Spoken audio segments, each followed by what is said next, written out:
wax my head real quick. Hello there. You've got that funk and friends for another edition of the Breakfast Club Jamboree. And no doubt we will have more hosts showing up in due course. Good evening, gentlemen. How you doing? Hey, pretty good. Pretty good. How about yourself? Yeah, I'm not bad. Rob, is that a Motley Crue shirt I see? It is. Okay, Yes. I assume you got that at like the Salvation Army or the Goodwill. It was like 10 cents, right? No, it's just I got it at a garage sale. So, Do I believe well, you? why do you say that though?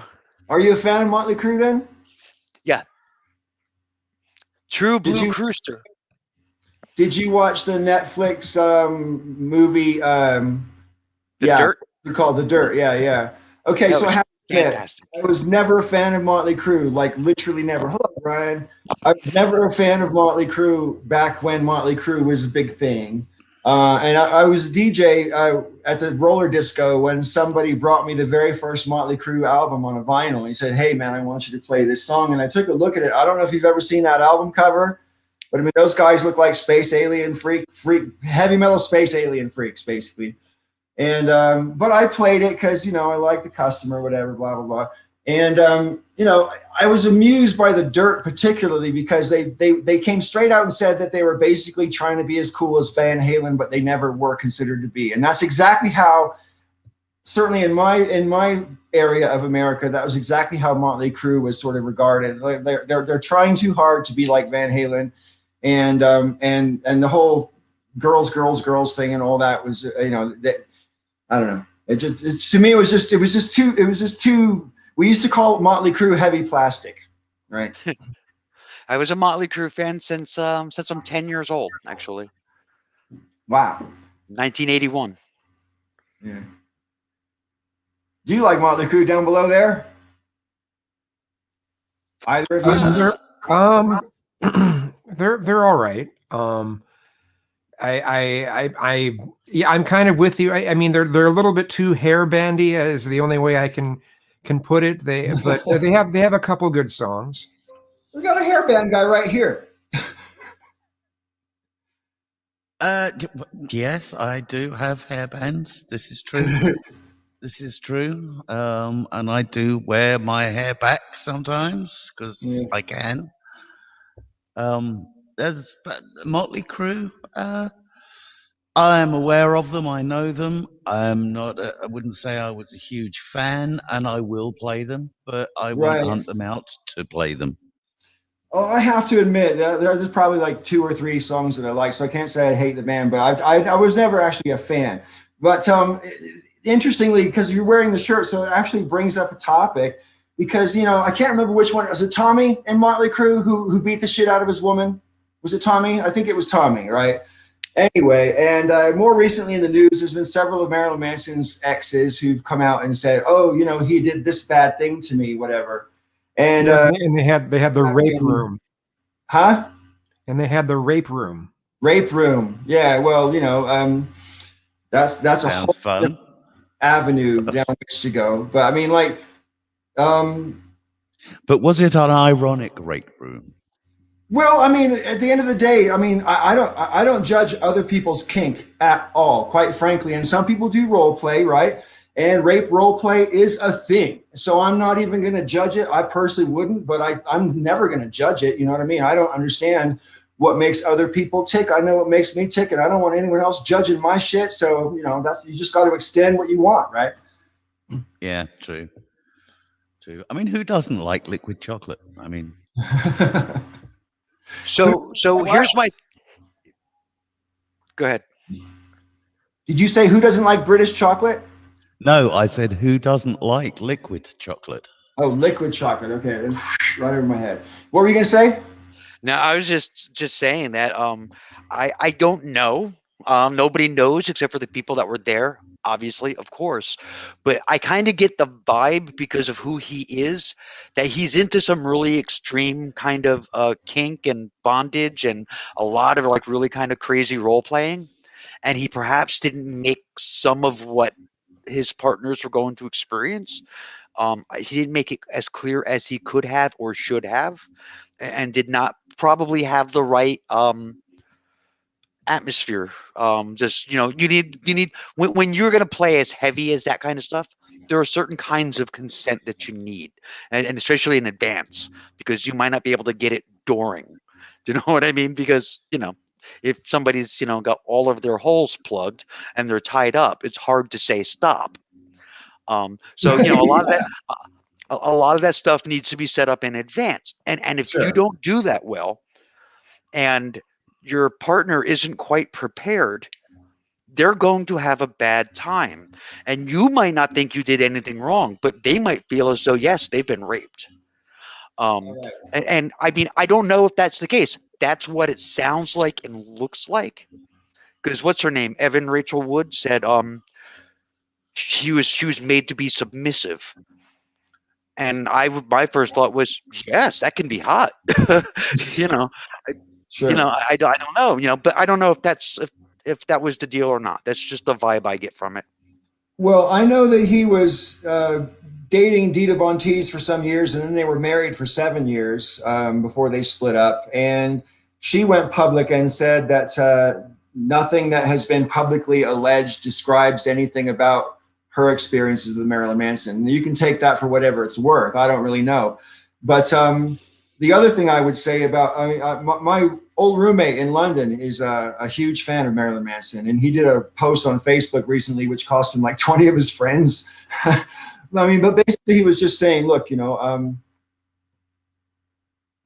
maybe don't date coke-fueled rock stars who are egomaniacs and expect everything to turn up roses. You know what I mean? I mean, I think that's like saying don't date someone who you know is a bully because you might get beat up. You know what I mean? It's kind of similar, I guess. But there's a certain amount of truth to it. Sure. I mean, there's a certain amount of truth that don't date a bully because you might get beaten up. Yeah. I mean, but to say that does sound like you're victim blaming, but there is a certain amount of truth to it. Yeah, but is it a victim blame or is it an Advice? axiomatic advice? I don't know. I mean, I'm absolutely against victim blaming. However, I also think that there is such a thing as reckless behavior. But that doesn't necessarily impinge on the topic with Marilyn Manson and the allegations against him recently. That's just differently about, because I do get annoyed. There is such a thing as reckless behavior. That in no way means the victim's responsible if the victim gets in a sticky situation, shall we say. Having said that, yeah, there's, getting in a car with strangers when you're 50 miles away from anywhere, for example, that kind of thing. Just, it's reckless. You might be desperate. You might need that, but reckless. Anyway, I'm getting way off the topic of Marilyn Manson, though. Kazoom, do you have a rape room? No. Are you planning one? No, we don't have one either. I don't want one. No, like I say though, the thing about it's so easy to believe. We've already had, like 20 years ago, Marilyn Manson was well demonized in American media for the whole Columbine association with Columbine, because apparently they listened to Marilyn Manson or whatever. Yeah. So I think people are already primed to not like Marilyn Manson. But I don't know if the allegations are true or not, and I tend to reserve judgment when I don't know. Me too. I think that's a fairly safe position to take. When you're not in possession of all the facts, it would actually be reckless to pronounce an opinion. Yeah. The other thing my roommate back in London said was, what did he say at the end of it? It was, oh, I just lost my train of thought. Please carry on. 420. The most awkward moment. Happens to us all. Yeah, it does, especially me. Yeah, personally, I reserve judgment on the whole thing. I don't have all the facts. And yeah, as I said just now, I think if you're not in possession of the full facts, then to form an opinion is kind of reckless. Right. Yeah. And that I would extend to both Democrats and Republicans in the forthcoming Congress shenanigans, who are going into an impeachment trial with their minds already made up. Well, yeah. I mean, that's certainly implied by the 45 Republicans who voted not to have the damn trial in the first place. And I don't think that all 45 of them necessarily will vote to acquit. But I do think they're going to hell up the time getting 67. And I'm interested because the other day, as you all must be aware, in the House they had that vote about censuring Marjorie Taylor Greene, which went ahead. And then Liz Cheney, whether or not to kick her out for voting to impeach Donald Trump, they had a secret ballot about that one. And oh look, everyone decided to keep Liz in. But publicly, if it was a public ballot, they almost certainly would have went to boot her. And this goes back to what we were talking about last week a little bit about how the Republican Party has just basically gone off a waterfall right now. And I don't really know what the future actually holds, because, I mean, it's not the GOP anymore. GOP stands for Grand Old Party, and it's now the BNP. It's a brand new party. And Brian, you'll appreciate that acronym, right? Yeah, absolutely. But it's the American BNP. It's the brand new party, and they're. I mean, Marjorie Taylor. Strikingly similar. Yeah, strikingly similar. Yeah, disturbingly so. But the thing is, what seems to be happening, what I find most interesting, is the establishment side of the Republican Party, who's freaking the fuck out because they realize not only have they're now the minority wing of the party, and they're thinking, oh, well, we don't want to sort of shift over to these fascists because then we'll be fascists too, which I kind of respect that. But on the other hand, the fascists can't win without them. The fascists can't win without the establishment Republicans, and the establishment Republicans seem to be thinking, oh, we can't win without the fascists. And no, they're not calling them fascists. That's my word. Fine. Done. But anyway, what do you think? Because they can't. If the party doesn't split, you're still going to have those two wings, and those two wings are more irreconcilable than the two major wings on the left-hand side of politics, which are also have a time reconciling. Well, I've got very mixed feelings on that because I'm getting very mixed signals this side of the pond. On one day, I'll be watching news reports and people are saying that the Republican Party is more or less split down the middle and having, an internal civil war. And then the next day, I'll see that they're all united and rallying round and in solidarity with each other. So if I split down the middle, you mean 70% on one side and 30% on the other side, then yeah, they're split down the middle. Okay, all right. My point being is that the news reports we're getting over here are so conflicted and so mixed. I haven't got a clue how to form an opinion. What you're seeing, I think. There you go. I think what you're seeing, and I know, right? I think what you're seeing is the party trying to survive. There are times when publicly they can't look fractured. So they're going to rally around. That's why they all rallied around Marjorie Taylor Greene. Half the party knows that she's a nutball and doesn't belong there. The other half gave her a standing ovation. But they, for the most part, supported her because everybody was watching. So I think that's... Yeah, but on that note, and as you bring her up, Rob, this Green woman, does anybody actually believe her so-called retraction? I mean, there's just so many holes. I don't think she retracted shit.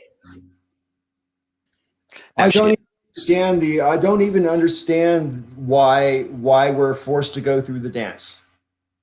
You know. Good evening, Michael. By the way, how are you doing?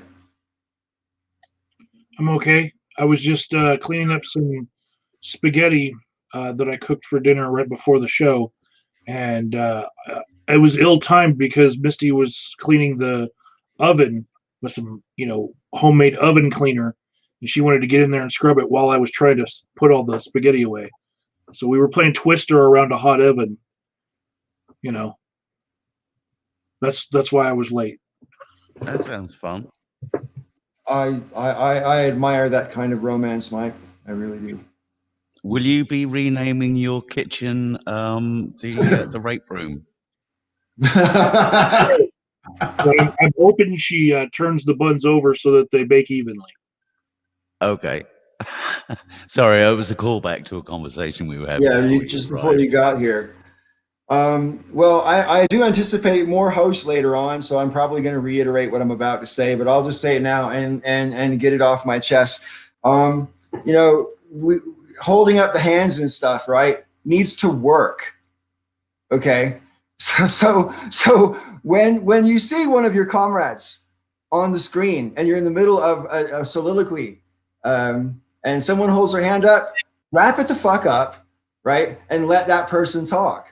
Please, thank you. Okay, so because the hands up, I mean, I think I interrupt everybody, right? Go ahead, Kazum. Well, I was just going to say something else we need to focus on too is letting, if someone's trying to make a point, let's let them finish their point before we interrupt them, because that happened a lot, particularly in the last hangout. So yeah. Can I add to that caveat? Try not to string too many points together. Well, that's the main thing, and I'm guilty of that for sure. Joe goes off on multiple tangents at a time. So does Sister Danger. So does Jack. God bless him. So they're and so do you, Brian. Let's face it. It's been known to happen. So yeah, and the other three people on the screen at the moment are like too polite, if you ask me. So but anyway, I shall try to interrupt less, if we can all just pay more attention to what's going on. Is that your hand up, Michael? No. You're not trying to interrupt? No. Okay. Go ahead. Okay, so I agree with what Kazum said about somebody's trying to make a point, not to interrupt them. Although I have done it, I've been known to interrupt. But here's the thing: if the point you're making is that you like the color red, and you say I like the color red, your point has been made. Like saying it again in a different way doesn't change anything, doesn't add to the conversation. Sure. And then when you start, by the time you get through the third or fourth iteration of it in a different way, I'm interrupting your ass. Right. Because we don't need to hear it over and over. I think we've made the points, and I shall try to pay more attention to the hands. And I also want to. We're probably gonna have to say this again later, which is why I interrupted, because when more people come on, it needs to be said again. Anyway, so Michael, since you're new on the screen, is there anything that's weighing on your mind that you urgently need to discuss with the group? Well, I've talked with about 100 people since the last time I saw you, and I've realized that there's no safe subjects to bring up anymore, because if I want to just talk about the weather or my health, there's climate change denialists and COVID denialists, and it's there's nothing safe to bring up anymore to just have meaningless banter. Right. I'd just like to point out that this is the man who's in Colorado, where the weather bites back. Well, I love the weather since I moved to Colorado. I have to say, I'm sure it's atypical, but it's been great since I moved here. It's been 7 months now. Absolutely beautiful. We got 30 inches of snow the other day, and tomorrow we're going to get 6 more.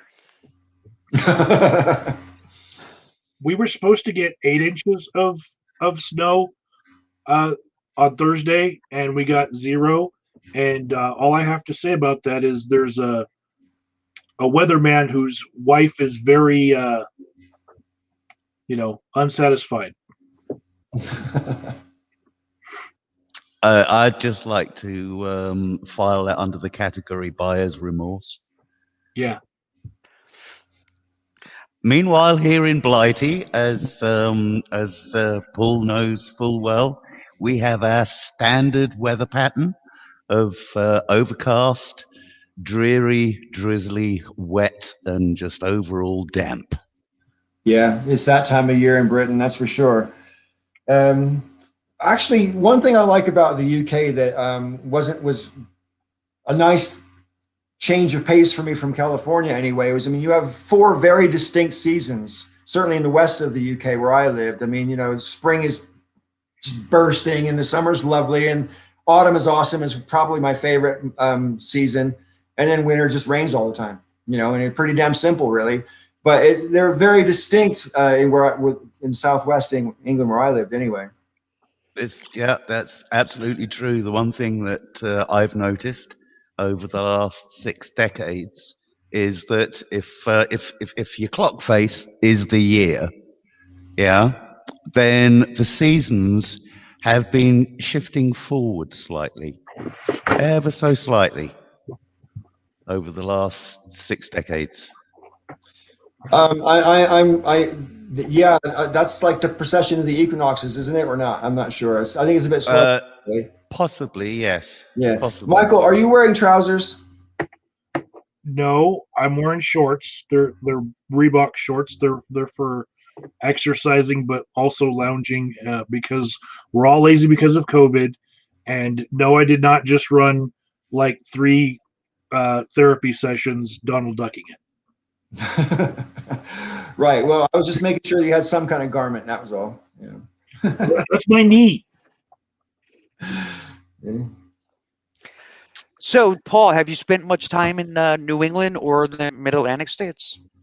Because we've got very distinct 4 seasons here, probably track very closely to the UK. I'm sure that's true. Yeah. No, I've never been east of Chicago, really. Yeah. Well, I mean, that's technically not true. I landed in LaGuardia Airport from Chicago on my way to the UK when I first moved over, but I never left the plane, so that doesn't count. Yeah. But yeah, I'd really like to do. I mean, if it wasn't for COVID, I'd probably already have a plan like drawn out over the net for all this traveling I want to do, because there's so much of America I want to see, right? And I've never been to the East Coast ever in my life. And the main thing I wanted to go to the East Coast for is because there's old America there, cities like Raleigh and Charleston and Boston and Philadelphia and other cities, obviously. But I mean, those ones really strike high on my list. New York? Well, I mean, yeah, but you've seen so much of New York on TV that I don't know, man. I mean, I would love to go to New York actually just to go to the museums and galleries. And I could literally spend an entire holiday just doing that in New York and not do anything else,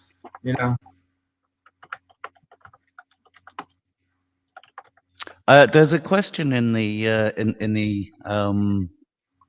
Captain Zizix. Do they still play Brian Eno in LaGuardia? Somebody who's been to LaGuardia recently would have to field that question.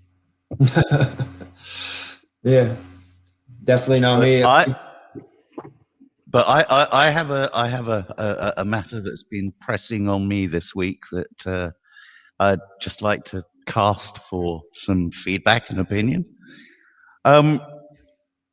Every now and again, to quote Stephen Colbert, instead of watching, proper news, occasionally I will zip over to Fox to see what the Fox says. And I've recently encountered, I think it's ex-Senator Trey Gowdy as an anchor. Feedback. He's a goblin. Fox had Sarah Palin, who was a candidate for vice president in 2008, and then she went to Fox for a while, And it works But I the other way mean, around as well. You know, Ronald Reagan was a B-list actor. Arnold Schwarzenegger was also the governor of California. And although he could never run for president because he was born in Austria. And was it Jesse Ventura was governor of Minnesota, I think? Or was it Wisconsin? Minnesota. Minnesota. And he was like a wrestler guy. You know what I mean? So basically in America, if you can get the votes, you can get the office. And being a celebrity is not harmful to that cause, and vice versa. Quite honestly, if you're a pundit right now on Fox, you're making more than you ever made in Congress. huh? So opinion anchor on Fox is a good second career choice then. Okay, I guess it makes sense. It's the only career choice they have there because they don't have any news anchors. It's all opinion. Yeah, I mean, like on MSNBC, one of their pundits is Claire. What's her last name? Rob Claire McCaskill. McCaskill. Yeah, that's right, from Missouri. And I wasn't too keen on Claire as a senator, but she makes a good pundit. But that's what she's moved on to now. She's a pundit on MSNBC, and she was a senator. Was one of the most powerful people in the American government is a senator. You know what I mean? But No, Fox has a pretty good news desk. Their polling, and their election coverage up until recently was like top notch. It's some of the best in the business, and a lot of their midday shows. Once you get past like the early morning opinion and before the afternoon opinion shows, that they got sandwiched in. They've got actual news. It's still delivered with a conservative bias, but it's actual news. So it's not entirely opinion, not yet. It's heading that way, but there's still news on Fox. yeah. I watch Fox once in a while, only if what's on the other side is pissing me off because I've seen it a zillion times already today or whatever. And also when certain things are going on in Congress, it's interesting to see if Fox is dodging it or if they're covering it. You know what I mean? Yeah. Like of course they'll have to cover the impeachment because it's the impeachment. You know what I mean? And The last thing I noticed them dodging was CNBC and CNN were both covering the laying in state of Officer Sicknick, and Fox News was totally not talking about that. do you think that the laying in I guess it's not technically in state if you're already cremated, laying in honor or whatever they ended up calling it, there's only was he the fourth or fifth person in history to get that honor, civilian person to get that honor, alongside like Rosa Parks and a few others. And I mean, don't get me wrong, absolute shit what happened to the guy, but I mean, I'm not sure. I have a difficult time understanding how we decide what we to be reverential about and what we decide not to be reverential about. I think. Who are you talking about? Good. Who was lying in state? The police officer who got killed at the riot on January. Him. He wasn't lying in state because he was cremated. He was in his little box. Okay, but he was lying in a state of honor or whatever, consecration or whatever. I think in about 100 years, history will not look kindly on the entire Republican Party that allowed this to happen without calling out President Trump. Every time he was fomenting this on the lead up to it, just all of his denial about the election outcome. History will not look kindly on them, and they will remember that officer's name better than we all know it as a country right now. I wouldn't think that more than half of the people in America know who he was, but history will remember. Is he likely to get a plaque afterwards in the same location? Because I think that would determine an awful lot of what Mike's just talking about. Something monumentalizing the spot where he was killed, maybe. It's the Capitol building, the Capitol grounds, so it's very likely that they can put something there. But yeah, it. I think he was deserving. You know, To me, deserving isn't the word I would use. I'm just finding it interesting, though. How many people, for example, since the last time, haven't had that honor, and so it's just because it happened at the Capitol to a Capitol police officer during what will probably be the worst political event of the next recent memory. I think it was all, kind of like it's propaganda. Um, they want to draw attention to him.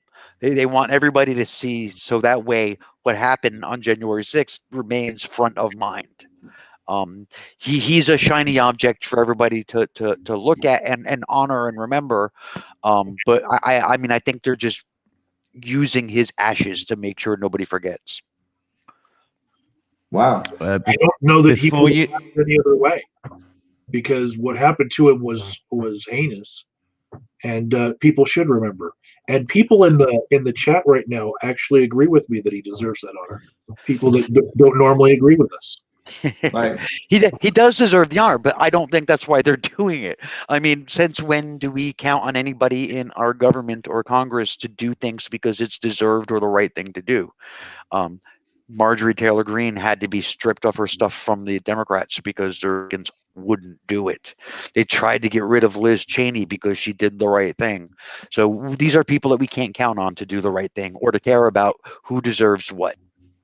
Yeah. They do what is in their interest right then and there in that moment. And it is in the interest for most of the people in Congress to make sure that nobody loses sight that policemen died on January 6th. Is there a committee or any job that we would trust Marjorie Taylor Greene to be on?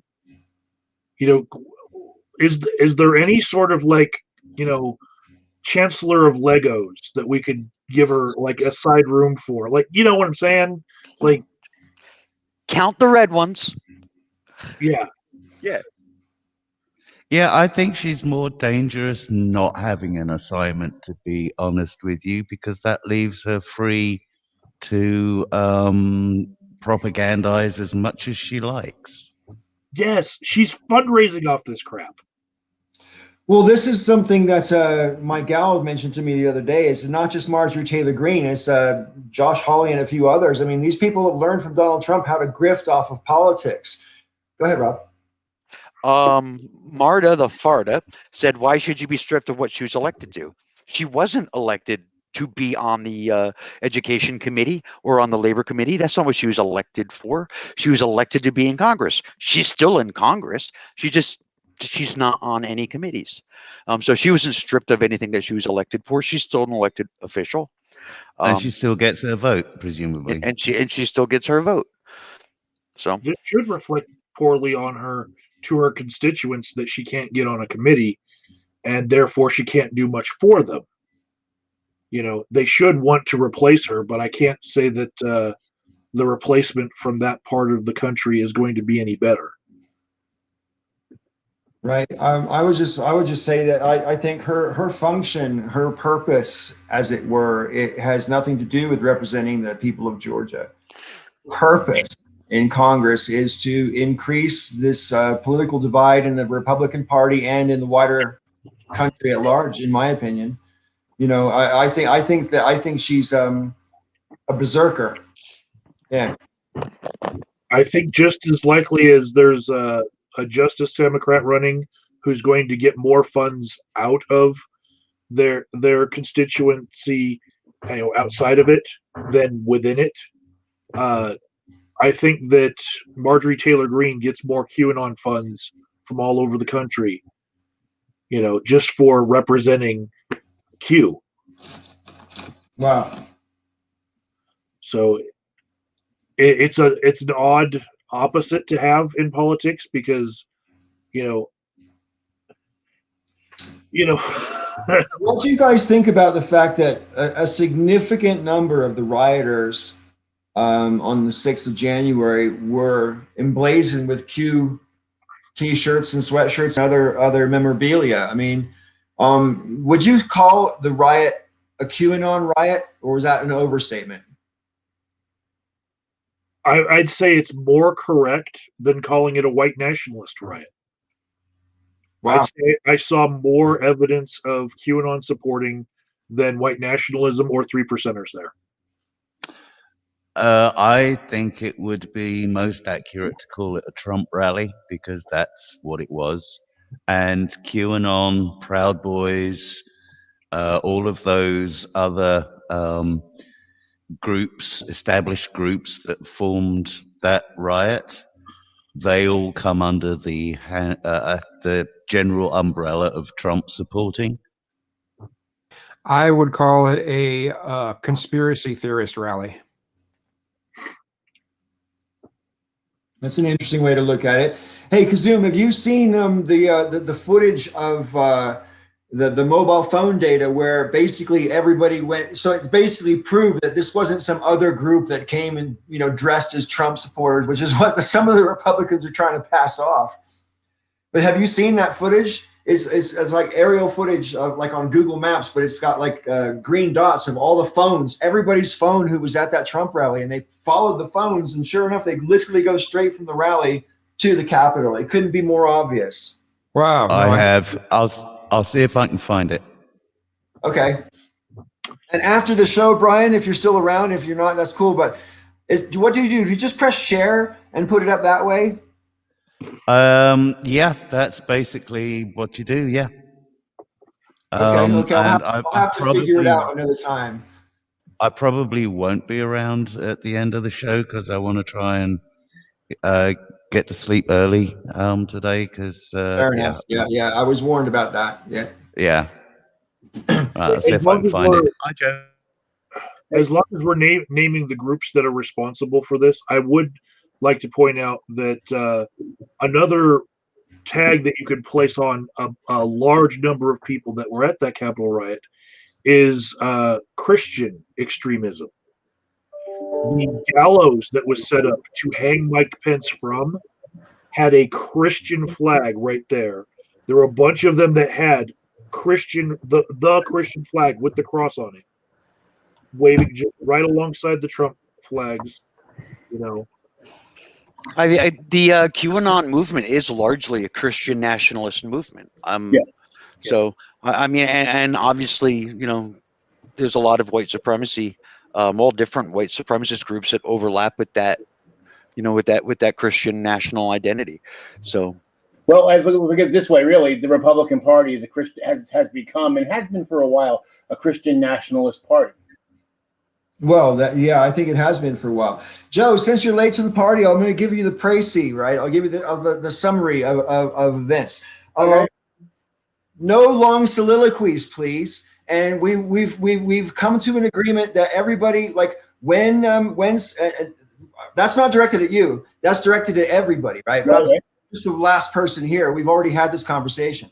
Anyway, and the other thing is putting your hand up has to work, right?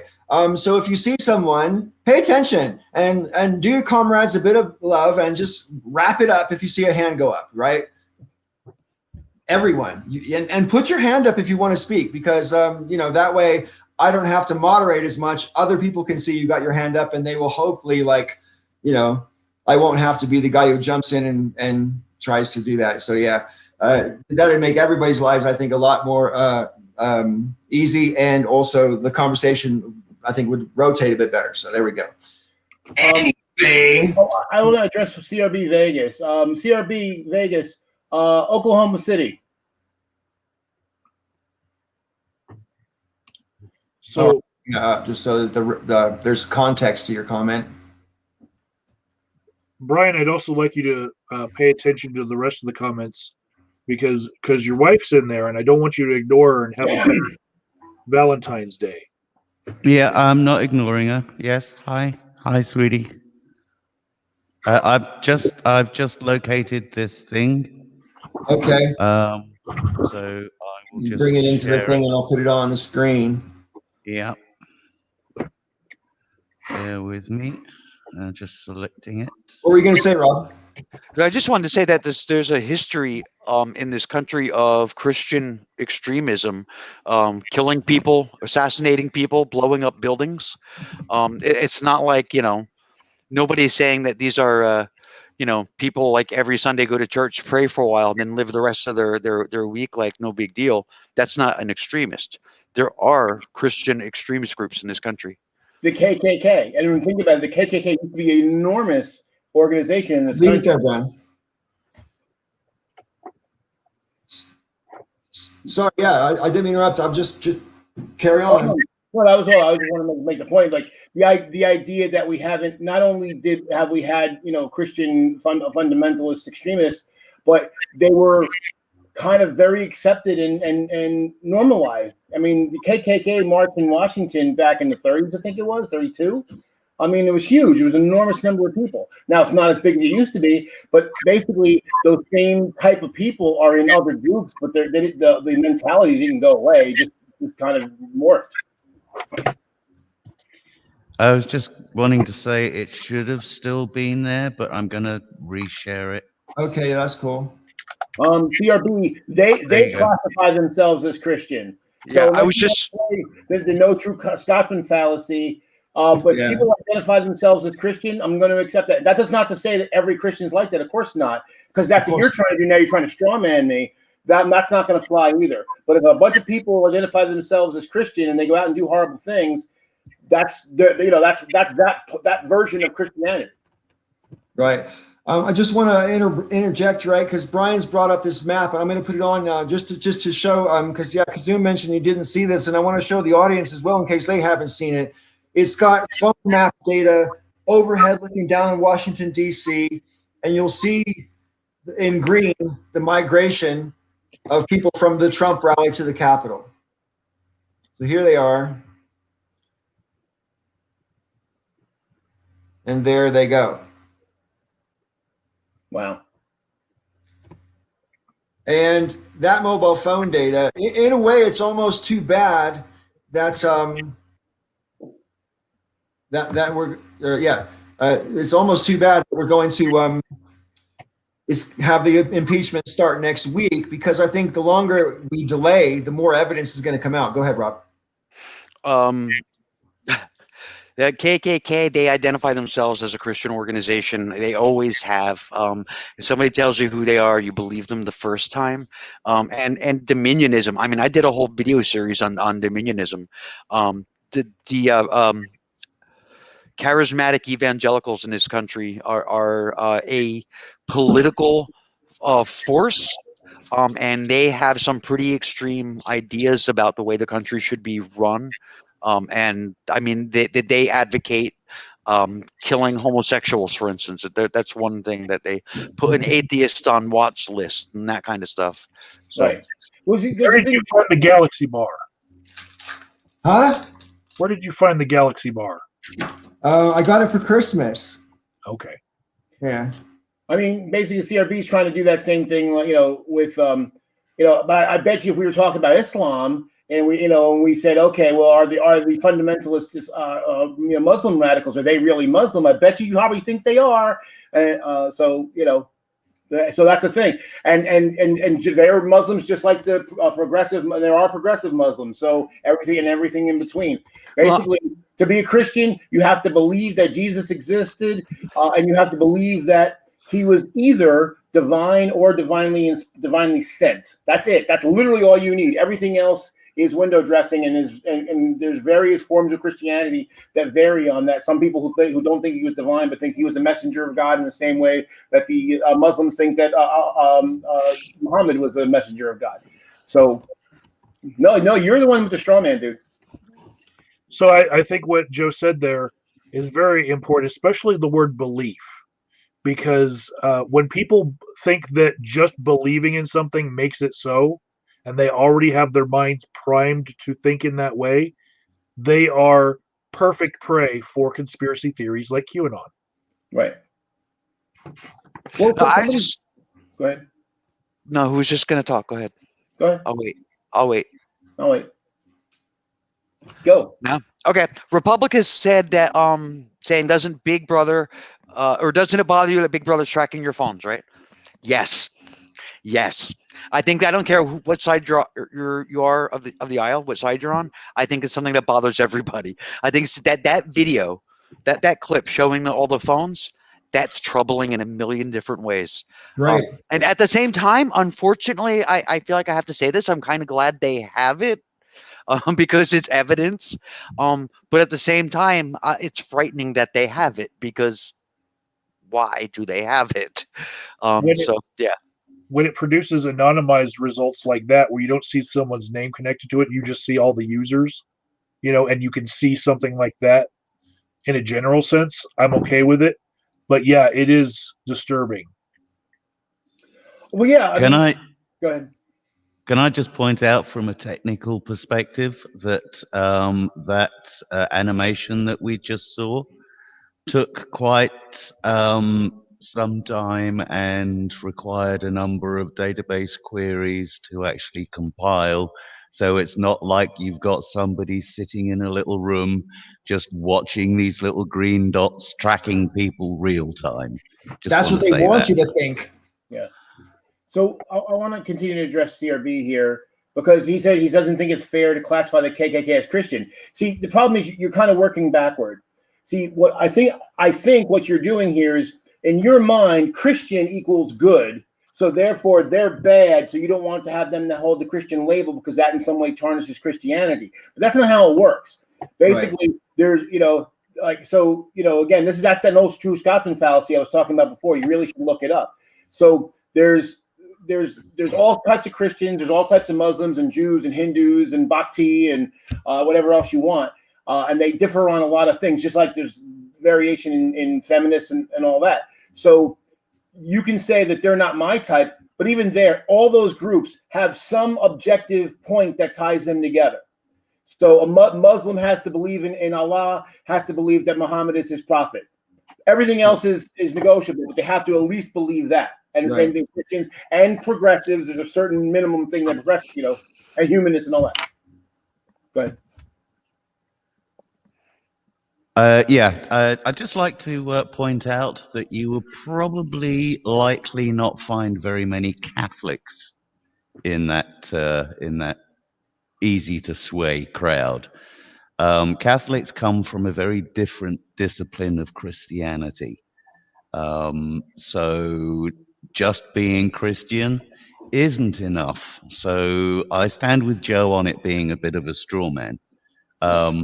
But when you claim Christianity for yourself and you're doing something in the name of Christianity, then you are in effect putting yourself forward as a representative of a particular group. And that cannot be condoned by the rest of the group. There's a couple of thousand different denominations, different sects of Christianity. The only thing that is required of you to be a Christian is to be a follower of Christ. I have seen people online say things like they're Christian, but they don't believe in Jesus. They don't believe in Christ. And I'm like, then I'm sorry, you're not a Christian, because that is the one rule that you cannot break. Right. It's the only real requirement to be a Christian. Right. The different denominations and different sects might have their own little rule book. But overall, to be a Christian, you have to be a follower of Christ, period. Right. That's right. And now I have seen people that I would call philosophical Christians. They don't believe Jesus was divine, but they think his teachings are valuable. So they see him as a mentor. They would still consider themselves Christian because they follow his teachings, but they don't have the belief that he has any divine connection. So they find his teachings. Sorry. They find his teachings valuable because they read them in the Bible, right? Right.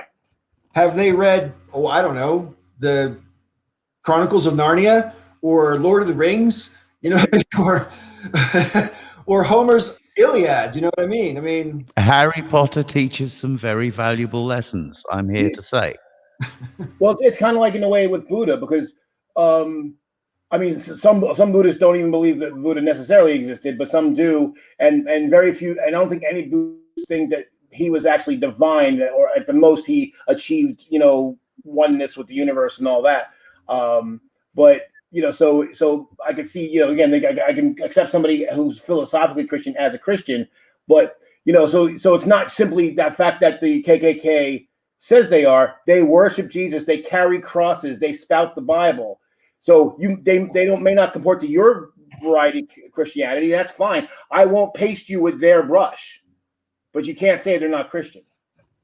So something I think is kind of funny. I mentioned this in a video I made recently. It's like, okay, according to so many people on YouTube, the right-wing side of YouTube, I'm supposed to always judge feminism on the worst extreme feminists. I'm supposed to judge BLM on the worst of the rioters. I'm supposed to judge Antifa as a whole on the worst of Black Bloc.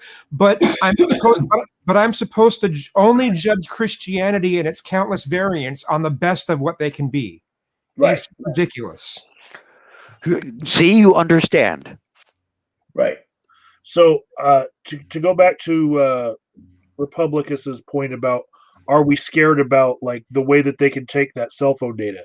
Out in the chat, Paul just put the link to the ProPublica webpage where they have assembled every video that was put on Parler of people bragging about being part of the Capitol riot.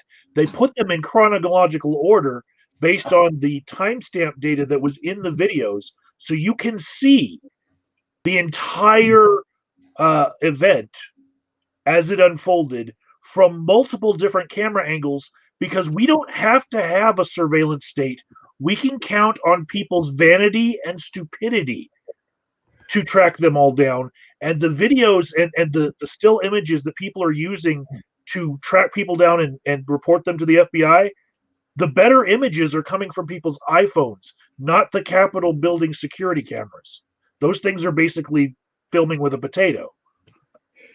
See, that's, I think, kind of ironic that we've been so worried about Big Brother and you know the surveillance state, and it's us. It's literally us. We created it for ourselves because you said we're vain. Yeah. Well, Louis C.K. years ago had talked about how when Easy Pass first came to New York and New Jersey, there were a lot of people real paranoid about getting it because, oh, they'll be able to track my movements when I go up the Parkway and the Turnpike and cross the bridges and blah, blah, blah. And they said like 5 years later, everybody got an iPhone, and then they're taking pictures with geotags and telling, you know, within 1 meter where they were standing when they took the picture. Yeah. And happily doing it. People who are worried about being surveilled by technology should probably turn their geotags off. They should probably know enough to turn their geotags off if they're going to worry about it at all. Just a quick point to indicate the veracity of the vanity comment. How vain do you have to be to think that anybody in the world would be interested in a photograph of what you've just eaten?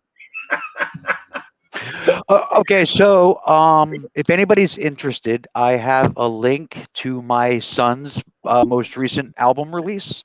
I put it in the private chat here on the but if anybody else wants it, you know, I don't know if I can post it or not. No, actually I can't. Paul or somebody, can you please post there you go. That is my kid's album. That's funny. There you go. But to your point, Brian, that's one of the reasons why I never got into Twitter. Because Facebook, you know, yeah, you at least have some interaction with people. Like you can have interaction with Twitter, but especially going back to the days of 140 characters, it was so stream of consciousness, and it was like, and then when it started, people were like, "I'm on the corner, I'm walking down the street, I'm taking a shit," you know. I don't care, dude. Chill out. I like Space Frog's comment there. We're narrowing it down to Christians who use mobile phones.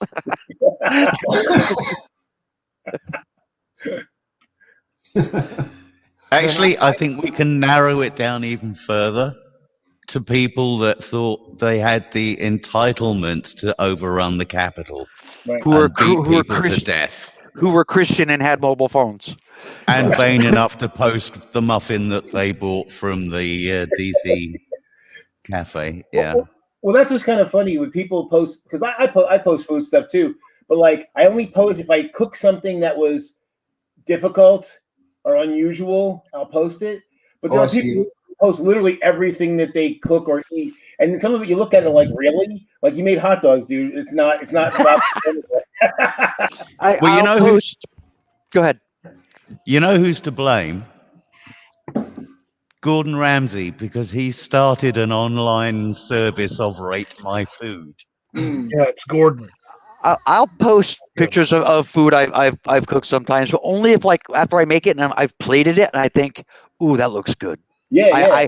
I have to share this, and then I'll post a picture. But like most of the time, no. Well, actually, it goes even further back, Ryan.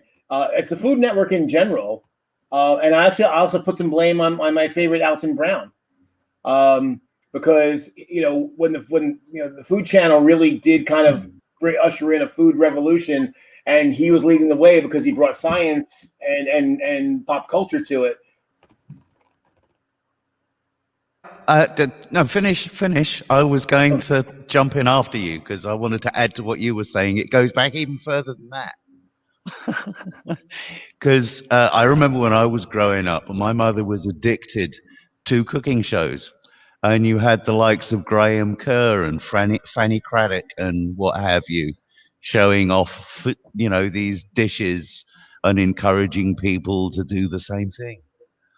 Well, I think taking pictures of dinner or lunch or whatever and posting it online is fair enough if that's people's thing. I don't really judge it, but I mean, the first time I ever heard the words food porn was from my old friend Beware the Lizards 42.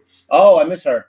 I think, and she used to have a whole file full of her own little creations, and I thought that was awfully charming. But there's a thing about, and this goes back to the whole Capitol riot thing. There's this whole phenomenon. There's a whole generation who live their life out loud, and I'm partly guilty of that. I mean, I've got a YouTube channel that's 10 years old with 1,000 videos on it. So go ahead, Joe. Well, see, I guess when I asked CRB Vegas, he says that he's basically don't kid ourselves, like don't pretend that Christian extremism isn't incendiary. Well, why? Why would it be incendiary? I mean, unless you think you're a Christian extremist and you identify with Christian extremism. I mean, again, if you do you accept the idea that there's Muslim fundamentalists, Muslim extremists, there's Jewish extremists, there's Hindu extremists, and all that? I mean, if you do, and you don't accept Christian extremism, then you're a hypocrite. One of the things that I think would be interesting is if he would be able to admit that there are non-threatening Muslims. Because one of the things that I'm getting from the maggots is the negative stereotype of Islam. Right. And that is by far in the minority. As we've discussed on previous shows, both you and I have family and friends that are Muslims, Joe. Right.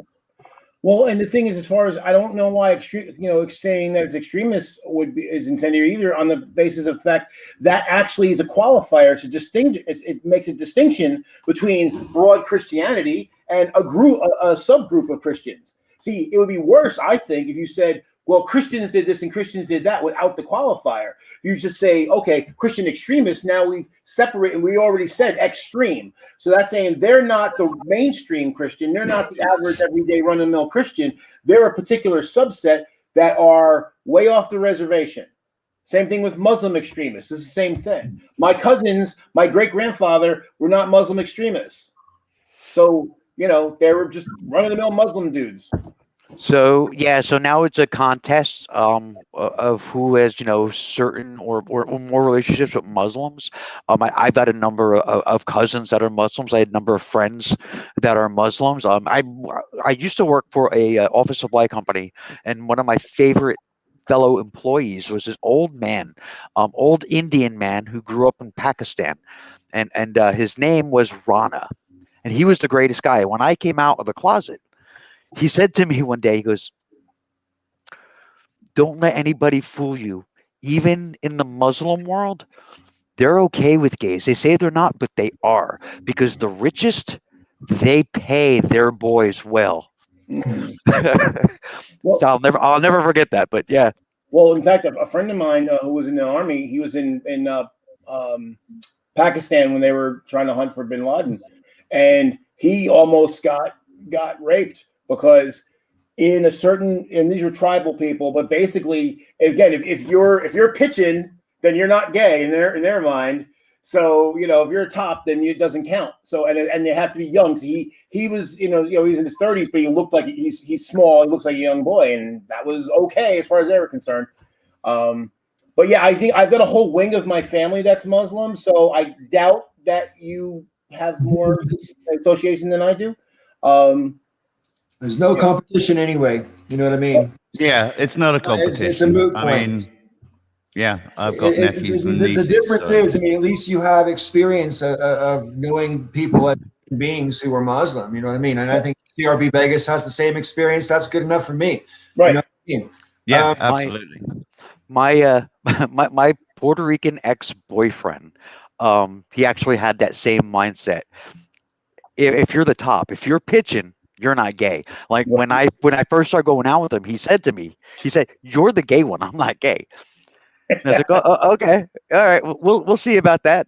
And you know, yeah, he doesn't use that line anymore. He's pretty much changed how he thinks on that. But yeah, he was of that belief. If you're the one that's pitching, you're not gay. Yeah, it's amazing how many people have that opinion too. It's almost like they want to rationalize. They can't accept the fact that they may be gay or bisexual, so they convince themselves that they're just not. You know. Just that one final thing on this on this topic, because there's another one that I want to throw in before I disappear. But if you start going back, you know, in sort of jumps of centuries, you'll find that homosexuality is more and more acceptable, not less. Because in the old days, if you just wanted to have fun, and you can go all the way back to the Greeks and the Romans for this, if you wanted to have fun, then it was up the bum. But if you wanted to procreate, then you use Heaven's Gate. Yeah. There's I didn't know the I'm Greeks sorry. spoke English. How could they have that kind of poetry? Well, that is something that I remember from my youth. Either that or I just made it up, but Well, it was Heaven's lurking Gate is around my in the grey favorite matter fucking somewhere. euphemism for a fanny from now on. I think that's awesome. So one thing that I myself, I know this is something that a lot of gay men have heard about. I don't know how many have had experience with it in their lives. But the story that we typically hear is that all guys, obviously not every single person, but all guys, when they're in their school years, play. And it doesn't matter, guys, whatever, blah, blah, blah, blah. And like every guy, all these straight guys, they know that one gay guy, that they can hook up with whenever they need, and then when they reach a certain age, they kind of forget about it and walk away. I mean, I don't know how true that is. It hasn't been a part of my life experience, but it is a story that kind of floats around in LGBT circles. So, I can testify to it being a phase that I went through. Not so much that I had that tendency, but I was curious. I didn't know what my sexuality was. So at that point, with that level of naivety, I was open to anything. I didn't know who I was at that point. But as I grew into adulthood, yeah, I learned pretty quickly where my sexuality was, and sorry guys, but it wasn't with you.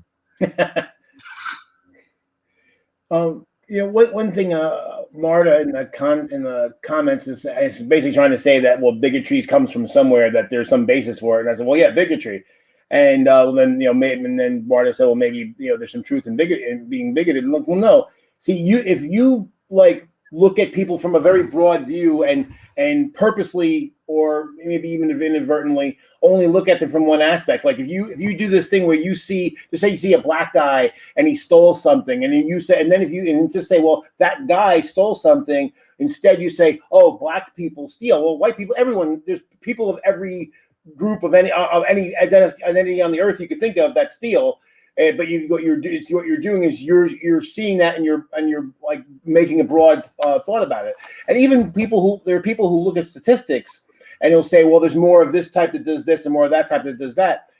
That are looking at it in a vacuum without looking at the broader picture to see, well, what societal reasons may have led to that. Yeah. Where does bigotry come from, and stereotypes? I mean, I think overall, where there's a stereotype, there's a little bit of truth in a lot of stereotypes, but no stereotype is the whole truth, right?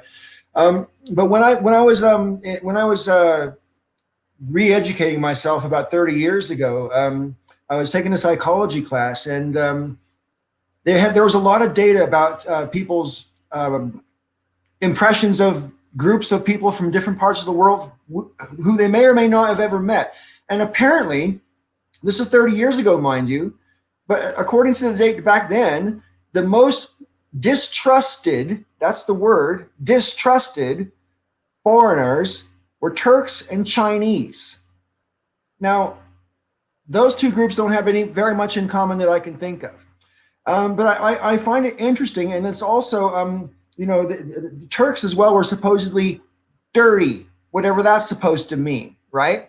I mean, it's an incredible amount of data that went in through. But what blows my mind is like, I didn't even realize people had like prejudices against that were that specific. Do you know what I mean? Yeah, it's very, very strange.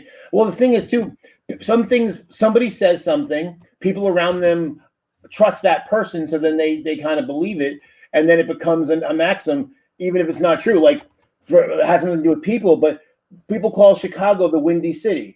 Well, Boston, they've done studies on this. Boston is way windier than Chicago, but even though we know that, people still call Chicago the Windy City. It doesn't mean anything. Yeah. Yes, I agree. I want to bring this comment up. This is very worthy of discussion. That's that one there. I think much of the atheism's impassioned revolt against religion in general is based on bigotry, that if Islam or Christianity didn't exist, it would just be better. But I don't think so. Well, I mean, opinions are like assholes, man. Everybody's got one, and they're usually full of shit. No, seriously, though. I mean, everyone's entitled to their opinion, and yours is no more or less valid than mine is, CRB Vegas. That's just the truth. But as far as I'm concerned, we don't know. You can't know if the world would, I know, hang on, if the world would be a better place without religion, because we've had religion, and we can't unwind it. We can't, especially in the Western Hemisphere, well, for that matter, Asia as well. I mean, religion has ingrained itself into everything from architecture and art and everything. Go ahead, Brian. Yeah, I think CRB Vegas. This is an occasion on which I'm going to agree with you in the main, but I wouldn't point the finger necessarily at atheists as a conglomerated group. I would point that finger at anti-theists, purely and simply because those are the ones who are on record as saying that the world will be better without religion. And yes, I would say that that is firmly rooted in bigotry, because not many of those people you can actually have a conversation with. Not a productive one, anyway. I personally think that religion is actually the root of a lot of the evils in the world, and I think certain aspects of our world would be better without it. I also recognize that as people, we are pretty goddamn flawed, and if we're not going to fight over religion, we're going to find something else to be stupid about and to fight about and to poison ourselves with. So I think religion of some kind is just a natural outgrowth of humanity. Now, see, here's one thing where I'll differ with you a little bit, Brian, because I actually consider myself an anti-theist. But here's the difference, though. See, and I know what you're talking about, though. There are anti-theists who think in their own heads that anti-theism means that they have to be against the theists themselves, and they basically make prats of themselves, and they are bigoted. I mean, I generally don't. That's why I generally don't go around calling myself an anti-theist, just because I don't want to get their stink on me. See, basically, here's what my view of it is, that I agree with Rob that religion. And it's not so much even religion, it's because it's not just religion. It's basically any belief that places itself as unquestionable is dangerous. Whether that's a political belief, whether it's a religious belief, secular belief, it doesn't matter. Now, religion seems to have not a monopoly, but they do have a pretty big franchise in unquestionable beliefs. And so that's what makes it troubling. However, there are religions that basically say, hey, we should not mess with anybody else. So I wouldn't call those religions specifically dangerous, because their whole mindset is to not harm others. But I think that anytime you do have unquestionable thought, that's going to lead to badness. And so I don't think religion going away will make the world utopia, but I do think on balance we'd be better off without it than with it. Just as a little caveat to the pay attention to the hands, I think we need to distinguish between somebody who has an urgent point to make and somebody who just wants to be next. If you just put your hand up briefly, you just want to be next. If you hold it up and keep it up, then it's urgent. I was just quickly going to address the second part of CRB Vegas's comment, which you missed apparently, which was religion is a convenient way to justify bigotry that exists regardless. And I think, yeah, I would agree with that part of your statement too. Yeah, I think that's true. I mean, certainly people, and that's one of the problems in the Islamic world right now, because basically it's people, leaders, political leaders will use Islam as a tool to gin up support for whatever horrible thing they want to do, and they try to wrap Islam around it, whether it's related to religion or not. And so that's a big problem, and that's why when people here that are so paranoid about what Muslims are going to do, most fun Muslim extremists that are killing people are killing other Muslims. Something I wanted to just mention too is if someone's hold on here. Okay. To me, there's not a problem with being bigoted against bigoted beliefs. Just like it's different to be intolerant of intolerance than it is to be intolerant of towards someone for something they have no control over. Right. That's the Popper paradox. It basically says that, if you are tolerant of the intolerant, your society would basically collapse. That there's no such thing as really being intolerant of intolerance, or more to the point is you have to be intolerant of intolerance. Because if you're not, you'll just destroy your society. Right. So, you in effect end up enabling the intolerance as the norm, because you have to keep saying, oh, well, I'm not. Well, and think about how what happened under Trump. Basically, bigotry and intolerance was ensconced in the White House, and then that a lot of it that was kind of under the surface that didn't feel safe to come out popped out in a big way, and we almost lost our country, literally.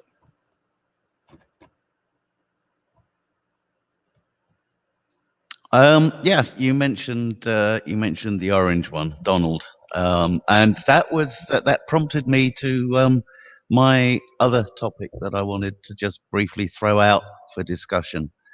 Now, I watched a Rachel Maddow clip yesterday, and she was going through some of the paperwork that's been issued from Donald Trump's offices recently concerning the impeachment and his seeming refusal to be acknowledged by any other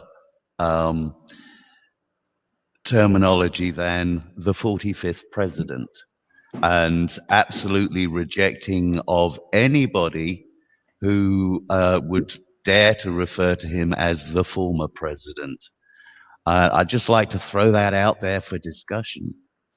Right. Well, I find it, I'm not the first person to make this point, but I find it hilarious that they want to argue both sides of the same coin. They want to argue that you can't have this impeachment because he's not president anymore, whilst at the same time arguing that he's never really not been the president because Joe Biden's not really the president.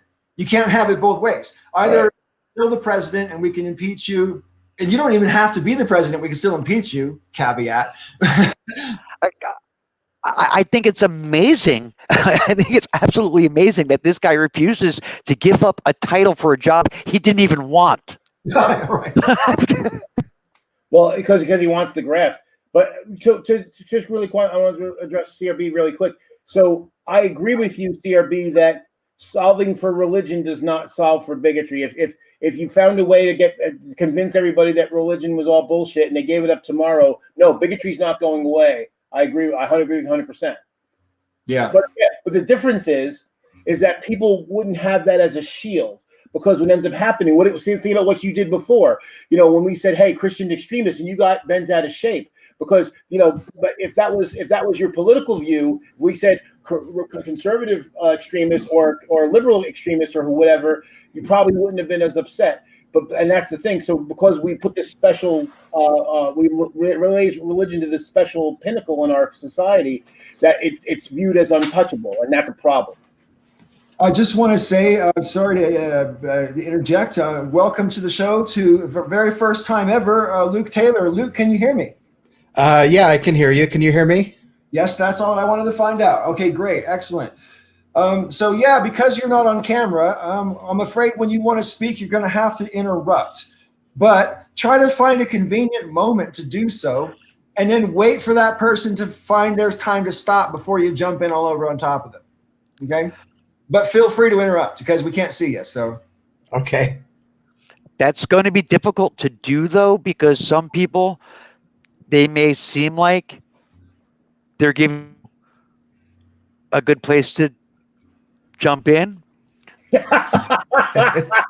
but they're not done with what they're trying to say. Timing is everything. Maybe I should leave and get a webcam and try again some other time. Just playing. Hang out. We've had people off camera plenty of times. Don't worry about it. Okay. Yeah. There you go. So you don't feel alone. For your own sake, I'm just saying, don't wait for a lull because the lulls might not ever happen. So, clear your throat or something. I don't know. Okay. Right. Anyway, so we have just been discussing. I'm not sure if you were watching before you came on, Luke, but we were just discussing about the virtues or not of anti-atheism and whether or not you can. Joe just basically agreed with one of our viewers that even if you did get rid of religion, it wouldn't necessarily get rid of bigotry, and I think that's self-evident because bigotry doesn't just come from religion. I mean, it comes from all sorts of places. And we know tons of bigoted atheists. So sure. And then we moved on to discuss Trump's That's right. refusal to give up the title 45th president. Oh, God. What do you think about that, Luke? Well, I mean, I was watching the same shit show that everybody else was watching. That was pretty ridiculous. So I think he legitimately expected the coup to succeed, to be honest. So I think you don't have a coup unless you predicate that on the belief that you're going to succeed. And I've said this in previous streams when you weren't here, but I personally think, Luke, that they're not done. I think Act 2 is still to come. And I think that these people are so delusional that they still think they might be able to get Trump back in. Can you just imagine Trump in the Oval Office watching TV as the whole thing started just to kind of crumble and people started leaving and him thinking, are you telling me that throwing a hissy fit at the Capitol didn't work? Really? well, he was hanging it on. He was happy. He was loving it. the thing that really blew me away was that the National Guard had been ordered to get additional clearance for deployments like 1 or 2 days ahead of the incident. So any doubt that it was planned ahead of time kind of went out the window there. Well, that and the removal of people's panic buttons and the planting of the bombs the night before, and so it goes. Oh, and the National Guard was also not allowed to have their weapons on them, nor they were not, and they're also not allowed to cooperate with the DC Metro Police or the Capitol Police. I didn't know they weren't allowed their weapons. When did we learn that? I posted the article on my Facebook, and it's from a legit source. It's not from like some liberal Or guy. they weren't allowed to wear helmets too. Right. Well, oh, sorry. Go ahead. Okay, so real quick, I want to address something that somebody had said something about. Brought up the fact that there were 500,000 rejected ballots during the primary, and how that that this is a sign that mail-in ballots are all bad and all this.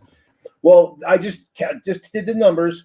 There were 36,438,460 votes accepted during the Democratic primary. So 500,000 is a drop in the bucket and would not have changed any results. So if the idea that you're trying to say that there was either one, shenanigans, or two, that this is the idea that they're just really that bad, well, there was more absentee ballots and mail-in ballots ever submitted in the history of the country because of COVID. So of course the numbers are going to go up, because if you have more ballots cast, you're going to have, even if it's just the same problem proportionally, you're going to have a higher number, a simple result. So that's nothing. Basically, you either know that and you're being dishonest, or you don't know that and you should understand this. Well, no, I'm not even saying it's an isolated incident. I'm saying that it's on the absolute value is higher because the absolute value of votes was higher. Look up the word percentage. One of the things I think is kind of, I guess the word I would use is interesting, because I can't think of a better word. But I mean, it strikes me as kind of obvious that the only party who wants to make it harder to vote is the Republican Party, right? And how come that doesn't just, I don't know. That they're doing it in several states right now. They're increasing the requirements to make it harder for people to register to vote in the first place and so forth. And as far as I'm concerned, you should be automatically registered to vote on your 18th birthday, and that should be it. You should be able to vote. It's as long as you're not an ex-felon, I guess. Frankly, I think ex-felons should be able to vote, but that's just me. I'm hopelessly liberal when it comes to stuff like that. But yeah. In that regard, I posted a story today that in various states, Republicans in various states have put forward over 100 bills to make it harder to vote. And that's why, and I get so pissed at our side of the fence when we get people that are nominally, liberal, left of the line to whatever degree they are, and to try to do both sides of the same bullshit. I get so fucking incensed when you find for me, large numbers of bills being submitted by Democrats to make it harder to vote, then I'll accept that premise. Otherwise, it's bullshit. Well, and it's impossible to work with people who won't approach a conversation or a debate in good faith, right. And these their tactics are basically reduced. This is my opinion. This is not necessarily true, but all they seem to know how to do is gaslight anymore. I had this 2-day discussion on Facebook with somebody. I tried to get Joe in on it so we could see how crazy this guy was, but the original post was private, so he couldn't see it. Anyway, so what the guy was saying basically was that Black Lives Matter over the summer had burned down cities.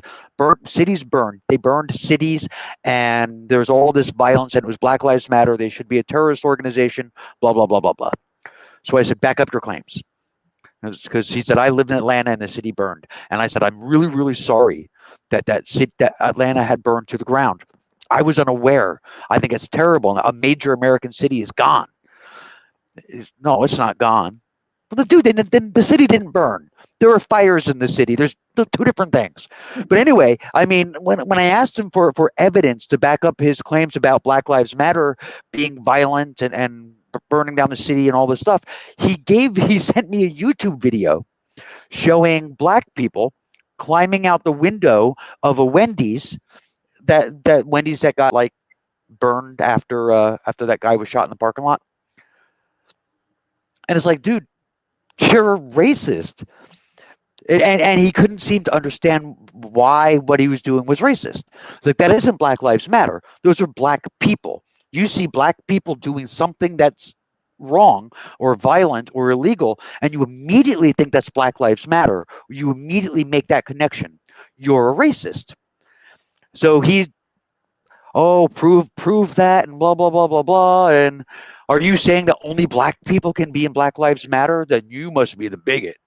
And it's just like his entire tactic. And that from that point on was to try to turn everything around. It's like, dude, you're not providing evidence for your claims, and what you are showing is that you're a racist. Right, and he's the one that drew the parallel between black people and BLM, not you. Right, and violence and violence.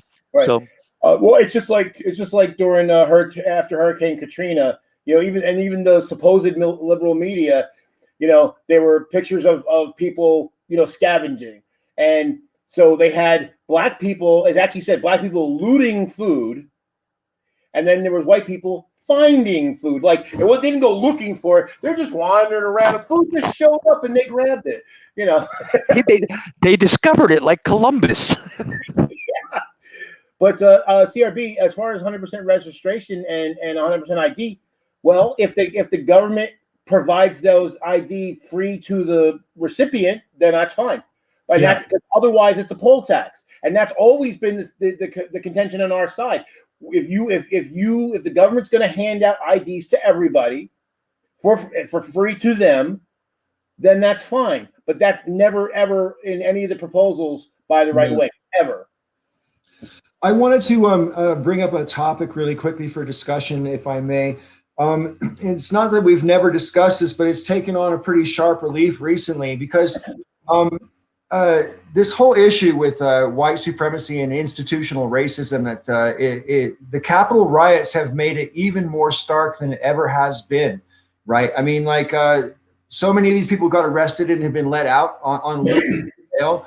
And I have a lot of extended family now in Missouri, and this is to do with COVID. In Missouri, there's basically vaccination deserts where you can't get a vaccine. And guess what, my friends? This is where most of the poor folk live, in Kansas City and St. Louis, right?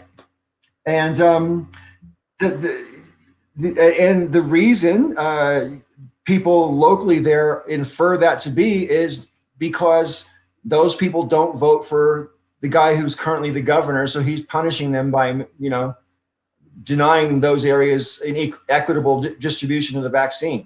So this institutional racism is so obvious right now at this particular moment. I mean, it's obvious. It's been pretty clear to me for at least the past 20 years, but I have to admit, before that, I didn't see it because I didn't know how to look.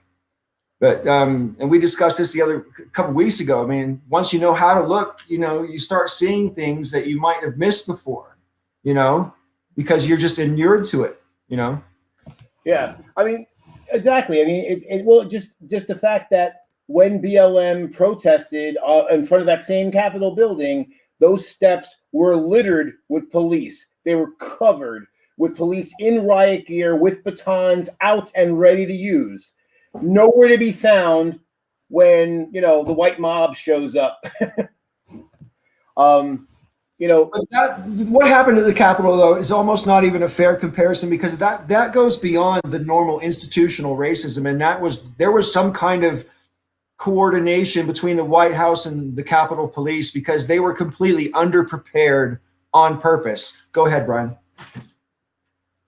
I was just wanting to make a quick point about lenses, whether it's a religious lens or a political or philosophical or other ideological lens. Everything you look at will take on the affectations of that lens. That's just the nature of how the human mind works, I'm afraid, and there's no getting around it. And I say there's no getting around it. The only way to get around it is through education. And unfortunately, these days, education has become a marketable resource, and it shouldn't be. That's true. Now, to what people are asking about dead people on the voter rolls, well, because people register to vote, they vote for a number of years, and then they die. So what ends up happening is, and that's actually why we purge voter rolls on a fairly regular basis. And that's the reason why I tell people who get angry about that stuff. That's why it's so important to vote regularly, because what they do is, it depends on the area. Different states have different rules on it. But if you haven't voted in so many elections in a row, they assume that you've left the jurisdiction, and they strike you from the rolls. Nothing sinister about it. What can be sinister is if they apply different rules to different areas within the same state. That does happen. So I guess what I'd say is, if you're worried about dead people voting, you should also be worried about the people who are alive who get stricken selectively, where it's not the same rules applied over the whole state or the whole county or whatever jurisdiction you're looking at. I find it interesting also that they always say, hey, look at this person, so and so. Look, they tried to vote illegally and now they're in jail. See, so there was illegal voting happening. But your example was somebody who got caught. That means the system works. They got caught.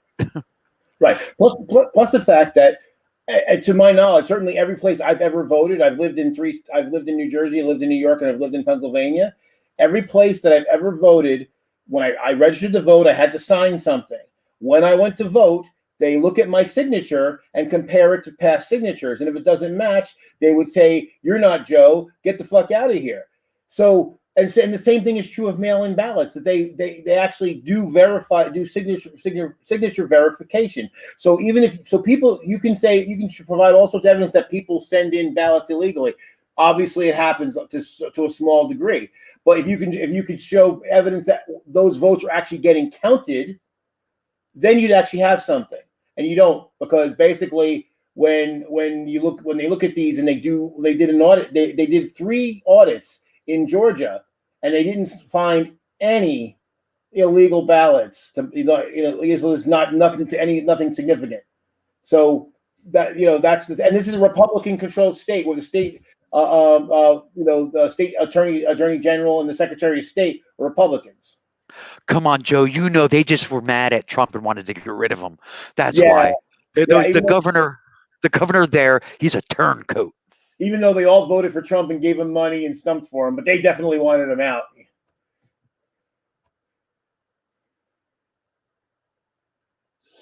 Well, I'm going to take this opportunity of a lull in the conversation to bid my farewells, gentlemen.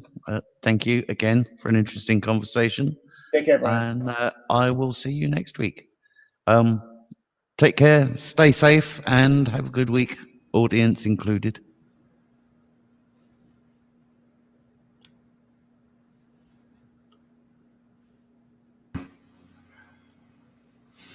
What happened? Oh, Brian left. Yep. Okay, right. Well, I'm not sure which side of the Ruby is on, but all I would say is if the people who would benefit the most by exposing fraud basically said that they didn't find evidence of it, that tells me that there probably wasn't any, or at least not to any significant degree. Totally right. It reminds me in a way of the when George Bush couldn't find weapons of mass destruction in Iraq. I was sure before the war started, I was sure if they couldn't find them, they would plant some, because that would just make sense. I was kind of surprised they didn't. And it's the same with this stuff. If there was any actual evidence, they would be right out there with that stuff. They would get rid of it. It would be like a bad rash. You could not, but it's not like that. I don't know. The fact that there's so many people that don't want to admit the obvious reality that the election was as legitimate as any other election we've ever had, if not more so, is really troubling. It just goes to show, Hitler was right. You just keep telling the big lie, and you stick to it, and you keep telling it. And sooner or later, a significant number of people, maybe not everybody, but enough, will believe it. What were you going to say, Luke? Nothing. Sorry. Well, I thought it looked like you were going to jump in there. I was going to say goodbye to Brian, but it's long past.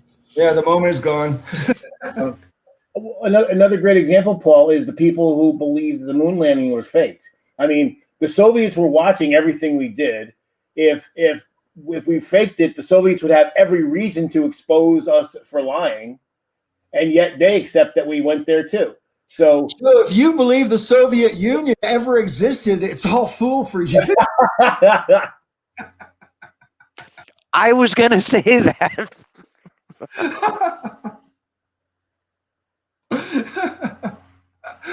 Oh dear, oh boy, that's funny. Right. I'm gonna straighten myself out here. I gotta be serious for the show. Yeah, so where were we? I think we can move on. Okay, so actually let's move on to something a little bit more lighthearted for at least a little while. In the comments a moment ago, okay, Rob, please. Okay. I've seen this a million times. It drives me up the fucking wall. Biden didn't have any rallies. To say, oh, he didn't have 10 people at his rally. He didn't have any rallies. And that's number one. And number two, how many people showed up at your masturbate-a-thon is not a measure of how much you're liked or how popular you are or how well you will do in the polls. So, I mean, because a whole bunch of people wanted to see Trump on stage, that doesn't mean shit. Here's how you know it doesn't mean shit. Because applauded him when he drank a glass of water with one hand. They applauded him when he talks about having to flush your toilet 10 times. They applauded. I mean, oh my God. If that's the bar for applause, I'm not impressed that he got big crowds. Well, and then there's just the element of, I mean, Biden didn't want to have huge super spreader events either. So right. Yeah, I mean, it's so ridiculous. Plus the fact that, you know, just say a crowd, you know, you had a crowd of 5,000, 10,000 people in an election where 156 million people voted. That's like that's how stupid it sounds. Like, hey, I got 5,000 people. I mean, you know, you can get 5,000 people go to see Nickelback. I mean, and why the hell would anybody do that?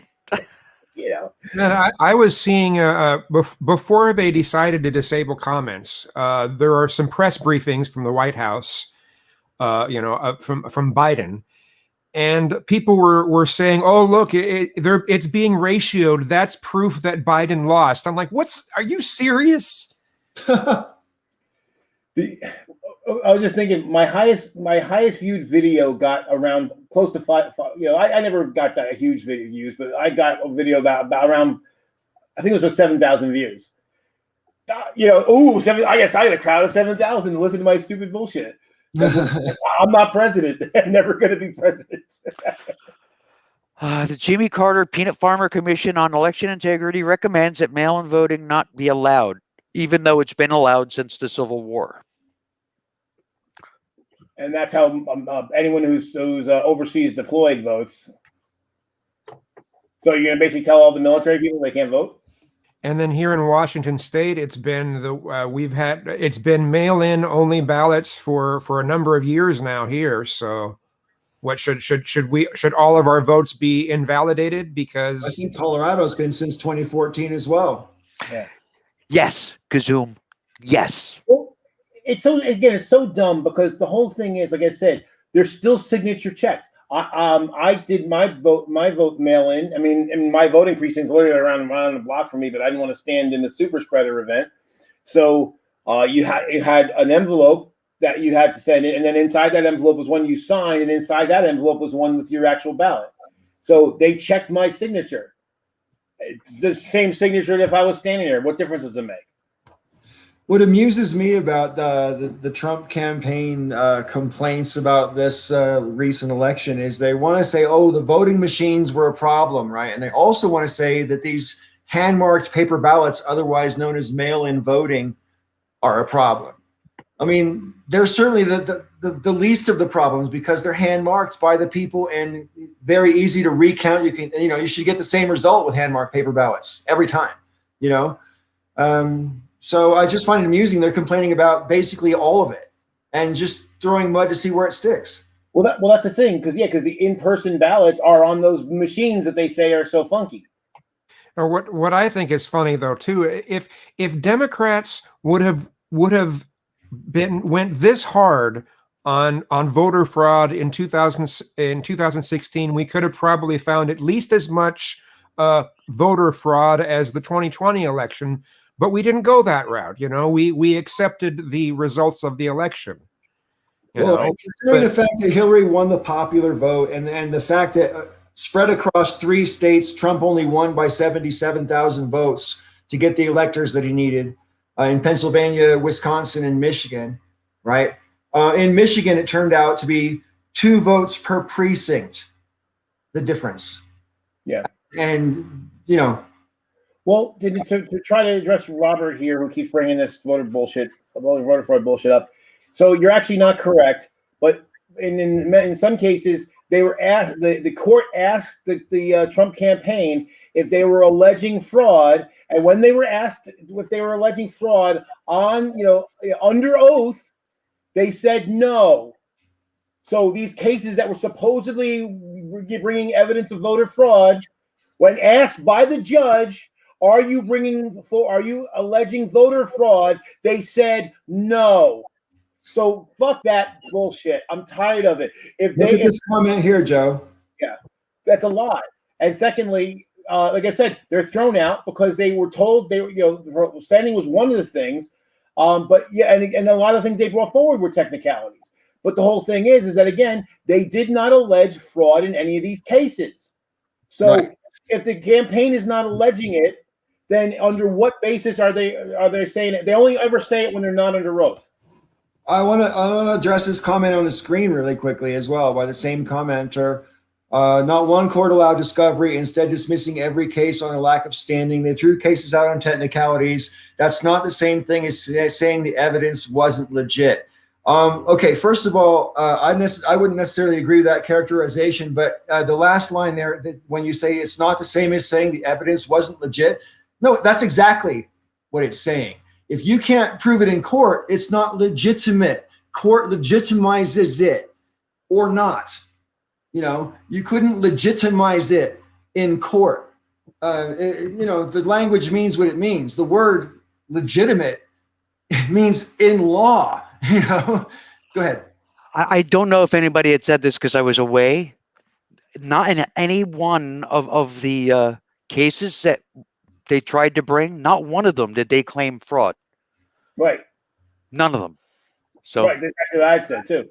So it's basically the idea is that you didn't listen to our fraud case because you didn't bring a fraud case. As far as do I honestly believe they check all the signatures? Yes, because every time I vote, they check the signatures, and I know people who are poll workers, and they check them for the mail-in ballots too. I mean, they check every fucking signature. That's their job. That's what they do. I was a candidate in the last election, and I had people that went to the polls to watch. I had people that worked for me that were poll watchers to represent my interests, and a lawyer present when they counted them, and they look at every one of them. It's not, do I believe? No, I know for a fucking fact. So I'm going to bring up this comment from our friend CRB Vegas. Shitload of you didn't accept the results of Trump on account of the Russia bullshit. Okay. Number one, being dissatisfied with Trump's election is one thing. I don't recall anybody that I'm aware of or acquainted with ever saying Trump's election was illegitimate. Right. People were pissed off that he lost the popular vote, but still won the electoral vote. I think that would sting anyone's ass. And a Republican has only won the popular vote once in the past 30 years, I think. Right. Well, and plus the fact that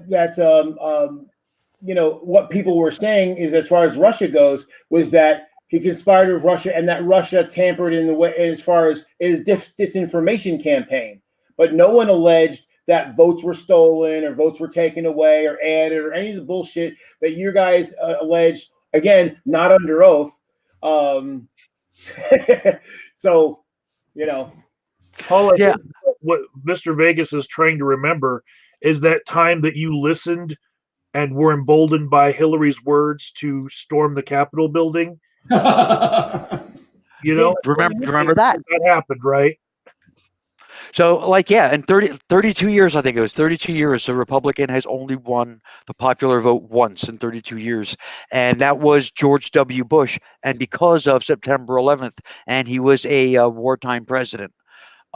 So that's it. If it hadn't been for September 11th, he probably would have been a one-term president. And he So there's lost the that. popular vote on his first election. Yeah, yeah. So I mean, and the other thing about like the whole Russia thing, um, I don't, I can speak for only myself, and I accepted the results of the election. I didn't like them. I accepted them as the reality, but I also understood that reality existed because of interference from outside sources. Right. So And also this idea, Robert Bruce says, "Don't we care?" Well, the thing is, again, you keep alleging thousands of ballots. There's zero evidence that thousands of ballots of dead people were cast. When Fox News did their whole thing, we just picked 10 at random, and then I know of at least 5 that were debunked right away, and then there was one that famously they had to retract because the person who voted, they actually missed the fact that it was Mrs. So and so, and they had to actually retract that. Secondly, again, what's cast and what is accepted. So here's the thing. So on the one, you're again playing both sides. You're trying to say that rejected ballots are evidence of fraud, and then you say, but there's all these ballots that are fraud that are being casted of that fraudulent. Well, that's why some of them get rejected. If the ballot gets put up and they find that either someone voted twice, the person doesn't have a valid registration, the person's dead or whatever, and they're stricken. So you're being, again, trying to play both sides to say that both the ballots cast were illegitimate, and then say that, well, then the ballots that were rejected, that's dirty pool too. It's bullshit. So only somebody who doesn't know how voting works, or how the mail-in voting works, or how any of it works, voter registration, only somebody who doesn't understand how any of that stuff works would say large-scale mail-in voting is conducive to fraud. Right. So Right. you don't just Right. that statement alone is proof you don't know what you're talking about. Right. Right. Not I mean, here in Colorado, after I got my vote and obviously sent it in, I had to send in a photographic copy of my ID with a copy of my signature. Right. I was able to track my vote at every stage. When I dropped it off in the box before the morning came along, they told me that they received it in the box, and then once they verified my signature, I got a text message saying my signature was verified. So then I knew that my vote was therefore legally accepted. There's no way that the same person can do that on any large scale. You know what I mean? You can't just invent people. It doesn't work like that. Right. And in fact, sorry, go ahead, finish your thought. No, go on. No, I was saying basically the fact that, again, what they do, because there is the danger of someone mailing it in and then voting in person. That's the reason why in New Jersey they don't even touch the absentee ballots until after they close the in-person voting, so that they can make sure that if they're going to count that vote, hey, there's Joe so-and-so. Did he vote in person? Okay, let's check against the voter rolls. We know we have a record of every single name of every person that showed up to vote. Let's see if that's on there. Oh, there is, or it isn't, and then they know what to do. I mean, they literally check this all the time. We've been doing this for 260 years. We know what the fuck we're doing. It's not new. Robert, do you think that my vote shouldn't count because it was an absentee ballot, because that's how we vote in this state? Just the more desperate you get in your conspiracy theories, the more I hear this same shit being said over and over again, the more likely people like myself are going to eventually just start laughing at you when you push this stuff. Because it's just ridiculous.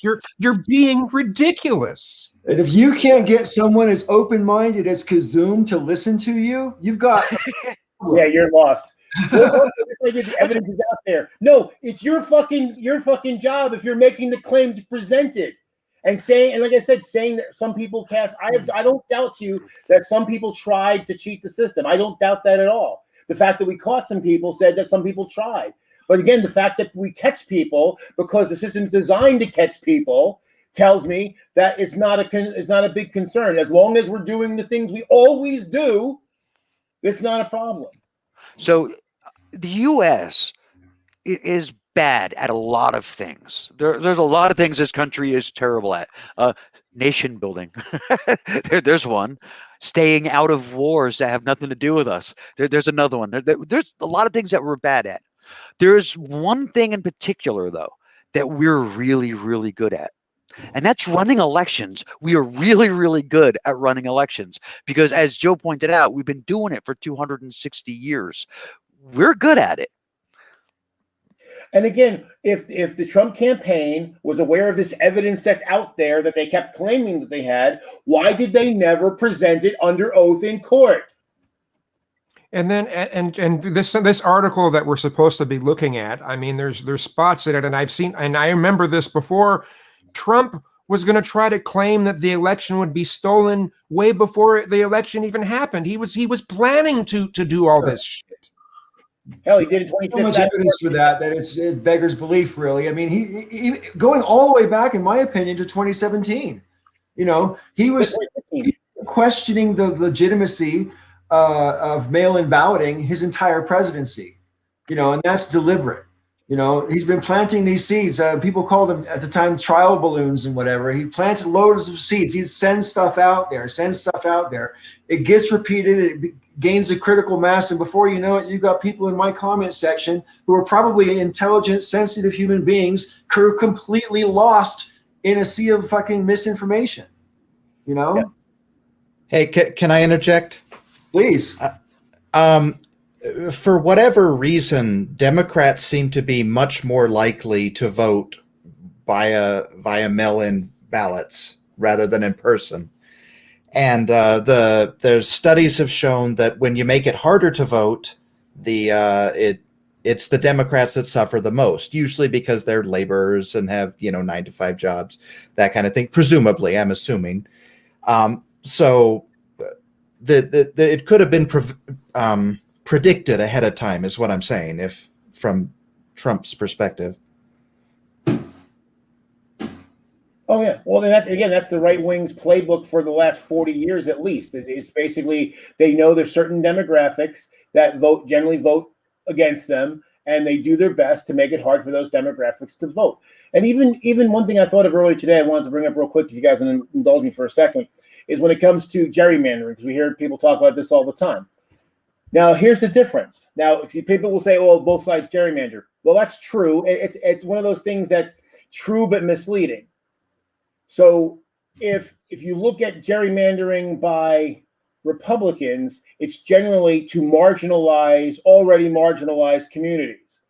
So, like even here in New Jersey, there was a point where the Republicans had control, and so the district that I'm in is like Warren County, which is like very right wing, and the city of Elizabeth, New Jersey, which is very left wing, and it's mostly black and some Latino. So the idea was to dilute Elizabeth. So what ends up happening is very often Elizabeth gets represented by a Republican, even though there's like 5 Republicans in the whole fucking town. But with the Democrats, I've had some people on the right wing point to me. I forget which districts it are in Chicago, but they say, "Oh, we'll see these 2 very odd-shaped districts, and see there's the example of the Democrats, cooking the books." Well, if you actually look at those districts, basically it's like this: the one district kind of envelops the other. And what they did is that now they're both, as it turns out, heavily blue districts. One's a predominantly black district, the other's predominantly Latino district. And what they did, so the Democrats did, instead of splitting their group down the middle, and then we end up having a one that's kind of evenly mixed, they said, "Hey, let's divide this already. We have 2 blue districts anyway. Let's divide it so that the Latin community can have their representative and the black community can have their representative." So it wasn't to disenfranchise anybody. In fact, it was to actually enfranchise people so that they would have a representative that was more similar to themselves. But then the right wing tried to pretend that these are equivalent, and they're not.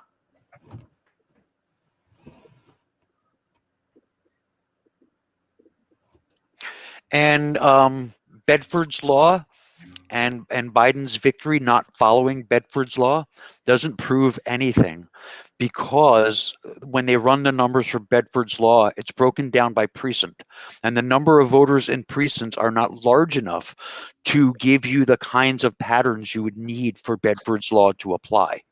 It doesn't work. They've studied Benford's law in relation to elections, and if it really actually works for elections. And the way the U.S. breaks down our elections doesn't allow Bedford's law to properly work. It doesn't work. So it isn't proof of anything. Yeah. Oh, yes. It's the liberals who are mostly racist. Yeah. Yeah. Okay. Yeah. Look at the composition of the Democratic Party and the Republican Party. Well, Joe, the argument that they like to make is that they like to say that Democrats are racist, or liberals are racist, because they support programs that make life easier for minorities. Therefore, they're keeping them from actually living fulfilled lives by having to work every single day, all day, in order to get their needs met. You're keeping a segment of your population infantilized so you can control and manipulate and dominate them. Yeah. That's the basic argument. Yeah, and mind you, I'll say that there's a tiny grain of truth in it. Only in that and not in the way they think. But what I found is that when there's racism on the left, and there's some, that generally shows up as that kind of thing, kind of like paternalism. That's all. So I've been a delegate in both parties within the past decade. And what I'll say is both parties actually seem more ageist than racist, because when you go to the people who show up as delegates, when you go to their assemblies, there's an awful lot of silver hair on both sides. Doesn't matter which party you're in. Like, it's not for young people. Well, it's because they don't vote reliably.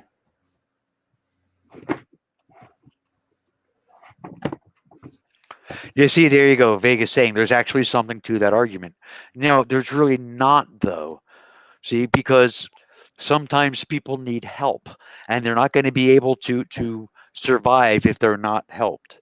That's Right. not racist. And also, most of the people, the majority of the people who are on welfare programs are white. Right.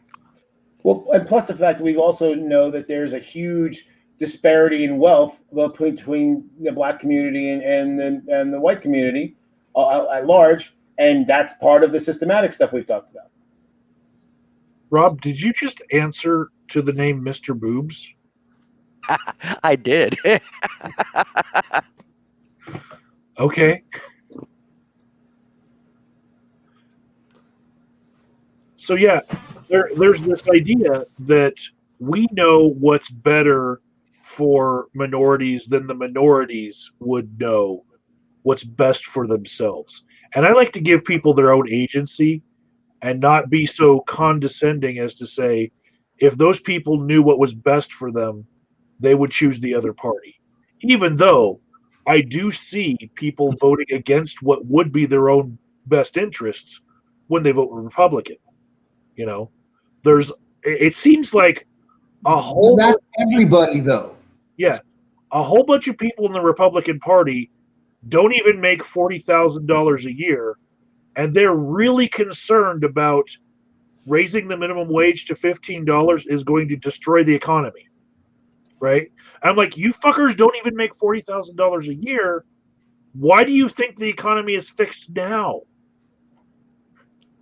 You know, like if you're all poor, why are you all voting to stay poor? And Joe, one guy bad at math. Yeah, and he also had a bad memory too, because apparently he thought he was on a helicopter that was getting shot down, and he wasn't on. Right. Brian Williams. I mean, I like Brian Williams. I like his delivery. He's hilarious. The way that deadpan delivery he does, and I love when they take down his they break down his newscasts and they turn it into raps and stuff, and that's great. It's hilarious. Brian Williams is a national treasure.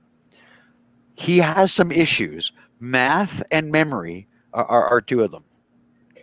Yeah, CRB. Can people get into a cycle of dependency? Yeah, that can happen. I'll totally acknowledge that. But the problem is, the right wing offers no solution to that. No solution to the wealth imbalance, the wealth gap, and the right wing policies enforce the circumstance that keeps people where they're at, where they need to be dependent.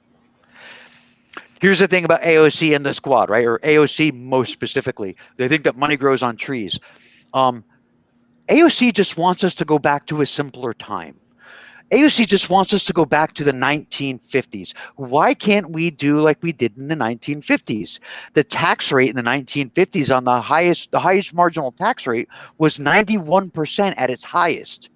AOC is only looking for 70% for the highest rate, the highest marginal rate.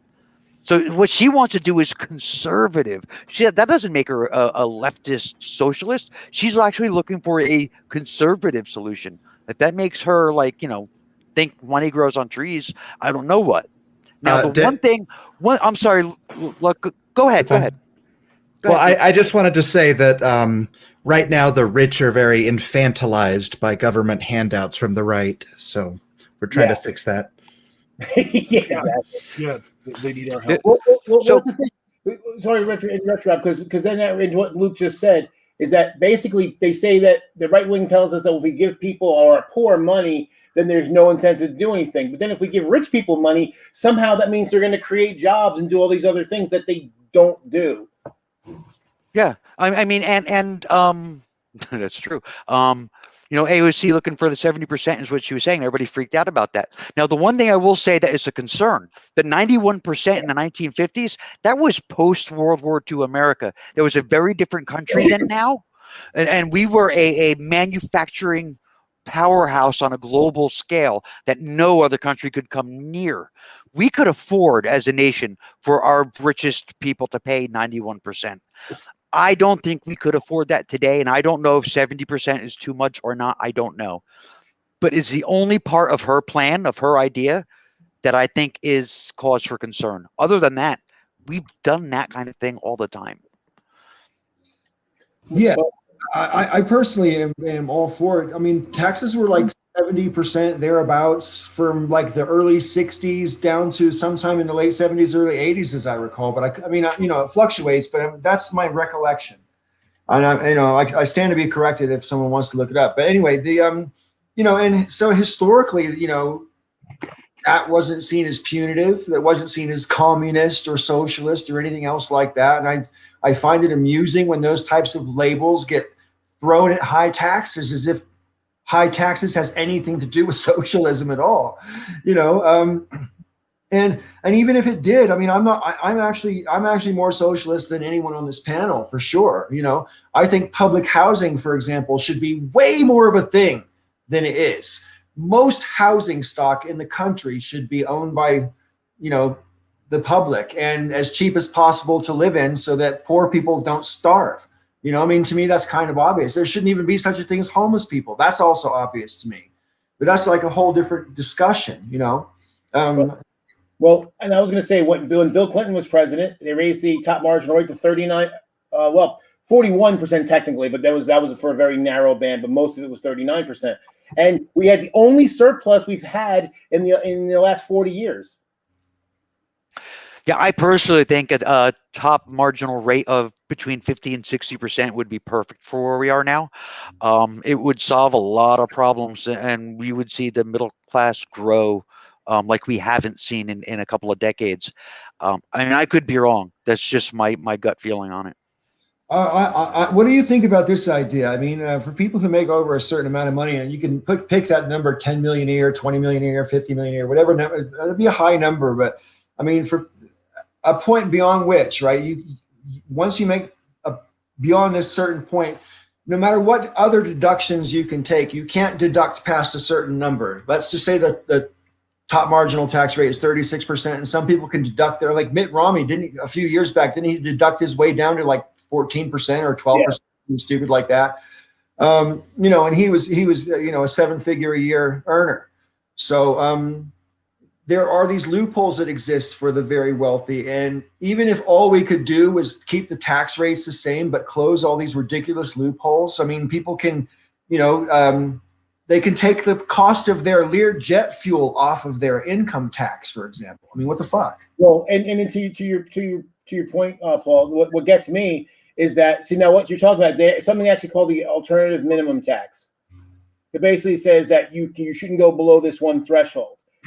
But the fucked up part is there's still ways even around that. So as a result, 3 years ago, or 3 or 4 years ago, is the best year I ever had. You know, my wife and I ever had financially. We actually had to pay an alternative minimum tax, and Mitt Romney didn't, and he made several times what we made. Hey, CRB Vegas, you're making fun of him because he said that he's not a socialist. He just wants the basic housing, food, education, transportation. Those things aren't actual socialism. Socialism would be if the means of production were owned by the public or by the government, and he's not suggesting that's what we should do. You know, so it just this is just ridiculous. I'm sorry. Well, I mean, I am not a socialist. I am not a communist. But what they're pushing here is just for human decency, for the government to serve the people, at least in some way. Yeah, and for me to directly address the point, since it was sort of directed at me about I'm not a socialist, I just want. I mean, I actually said I'm the most socialist person on this panel. You know. You know, and I'm not a socialist either in the strict sense of the word. I don't believe the means of production should be owned by the workers, but I do think that certain things which I would consider to be public infrastructure should be publicly owned and operated, and I think that's kind of obvious, and I don't think that equals socialism. I don't. One thing about Robert's gender studies thing, he's making a joke, but the funny thing is the Desi society, which means, you know, India, Pakistan, Kashmir, and one of the provinces, I can't remember the name. But anyway, that society actually has a more progressive view of gender than we ever did. So that's what's kind of funny, is that you obviously don't know anything about that society. Now, because of Islam, political Islam in Pakistan, that tends to create bigotry against it. But as a society, they've always had a more progressive view of gender than we do. So you kind of stuck your foot in your mouth. So, CRB Vegas, how do you achieve it without that? We already have, you know, roads and education and the fire department and the police. We already have these things. We're not asking to replace, you know, our industry with, you know, as being publicly owned. We're not asking for that. We're talking about basics. Bare basics is what we're referring to. That doesn't mean education, healthcare. You know, I personally would say public housing as an example. Yeah, for sure. I think we should make it as easy as possible to prosper. This is Luke. I hear a lot of claims on right-wing media that even slightly increasing any of our social safety nets or taxes would just absolutely decimate the economy and eliminate the incentive to work. But there are other countries, like Denmark comes to mind, that have very high social mobility, very high entrepreneurship rates, and a very wide, safety net and high taxes. And they're very high on the happiness index. Yes. Yeah. And on the peace index. These are very happy, healthy countries, and there's no reason why we can't do some of what they do. And I want to say to Kazoom, holy shit, dude, you're kicking ass tonight. Yeah, hell yeah. Yeah. I just want to address CRB Vegas in the comments. He questions, you know, housing. He says that ain't cheap, man. No, it's not cheap. Having said that, a properly built house can last for hundreds of years and serve generations. So it's an investment in the future. It's not just an investment in the now. So there's that. The other thing is, if you make the basic expense of living in a dwelling as cheap as possible for people, they'll have that much more money to enjoy the quality of life and happiness and pump into the economy, which benefits everybody. So I don't see any losing side to having greater public housing. Yeah, the thing is, sorry. No, go ahead. Go ahead. Go ahead. I was just going to say, there's also the tiny house thing too. It doesn't have to be some big, huge place. I mean, if it's an individual or a couple, it can be a very, very small place. It doesn't have to be that expensive. Right. People have this whole thing about spending money is bad, or if you invest in programs, or that's all bad stuff. That's all bad stuff. That'll wreck the economy. But the economy demands that money move. If money isn't moving, your economy dies. Right. So when you take people out of poverty and you put them in houses, or even if you're giving them money, welfare that disincentivizes them, that actually helps the economy. It might make those people fat and lazy and not want to work, but it does actually help the economy because that money gets spent. It's moving. And when money is moving, your economy is growing. So it makes no sense to me to say, man, that's going to cost a lot of money. I want to do that. If it's going to help people, it's going to help the economy. That's right, because that's the one thing that for years, and that's something I've railed against. The right wing kind of acts like tax dollars go into a black bottomless pit, and the money's taken out of the economy and it's never seen again. Well, no, the government hires individuals to work for the government. They hire private contractors to build things. They pay for services. They pay for people to get stuff, and that money goes right back in the economy. And again, that's why like I said, under Bill Clinton, we had that 39-41 tax rate. The government was spending a lot of money, and it grew the economy faster than if we weren't doing it. Now, yes, there is some limit. If you taxed 100%, obviously everything stops. But so the Laffer curve isn't wrong, but there's a problem with it, and I'll explain some other time. But yeah, it's not like it goes black hole. It does help. And it's also the exact reason why every Republican administration ends in some kind of financial disaster, because Republicans keep trying to do trickle down, where you're basically giving all of the money to the people on the top, with the thought being they're going to invest it in their businesses and their employees. They're going to spend it, but they don't. They sock it away, which means the money isn't moving through the economy. So the economy does. If you give all of the money to the poor people, they spend it, and it goes zooming through the economy and trickles up. Yep, trickle up works, trickle down doesn't do shit. Doesn't work. So I've been working as an addiction counselor for the better part of this decade. And while working in the detox, I noticed that we had return clients that had very low blood alcohol levels that were just looking for a place to stay for the night, right? They drink a beer, they walk in through the front door, they get their place to stay for the night. They get charged to Medicaid $450 per calendar day, right? Whether they discharge in the morning and come back at night, whatever calendar day that they were there, $450, right? If you put that across the entire year, which some of them do this every day for years, $450 per day over the whole year, it's about $164,000, right? And this is seen as a discount to the city, because if they were spending time in the emergency room, like faking illnesses or just walking into the emergency room and saying, I'm drunk, it would be in the millions for holding up an emergency room, right?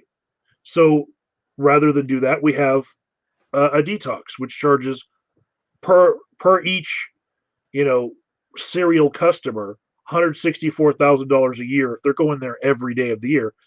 And their policies say that they can't stop them.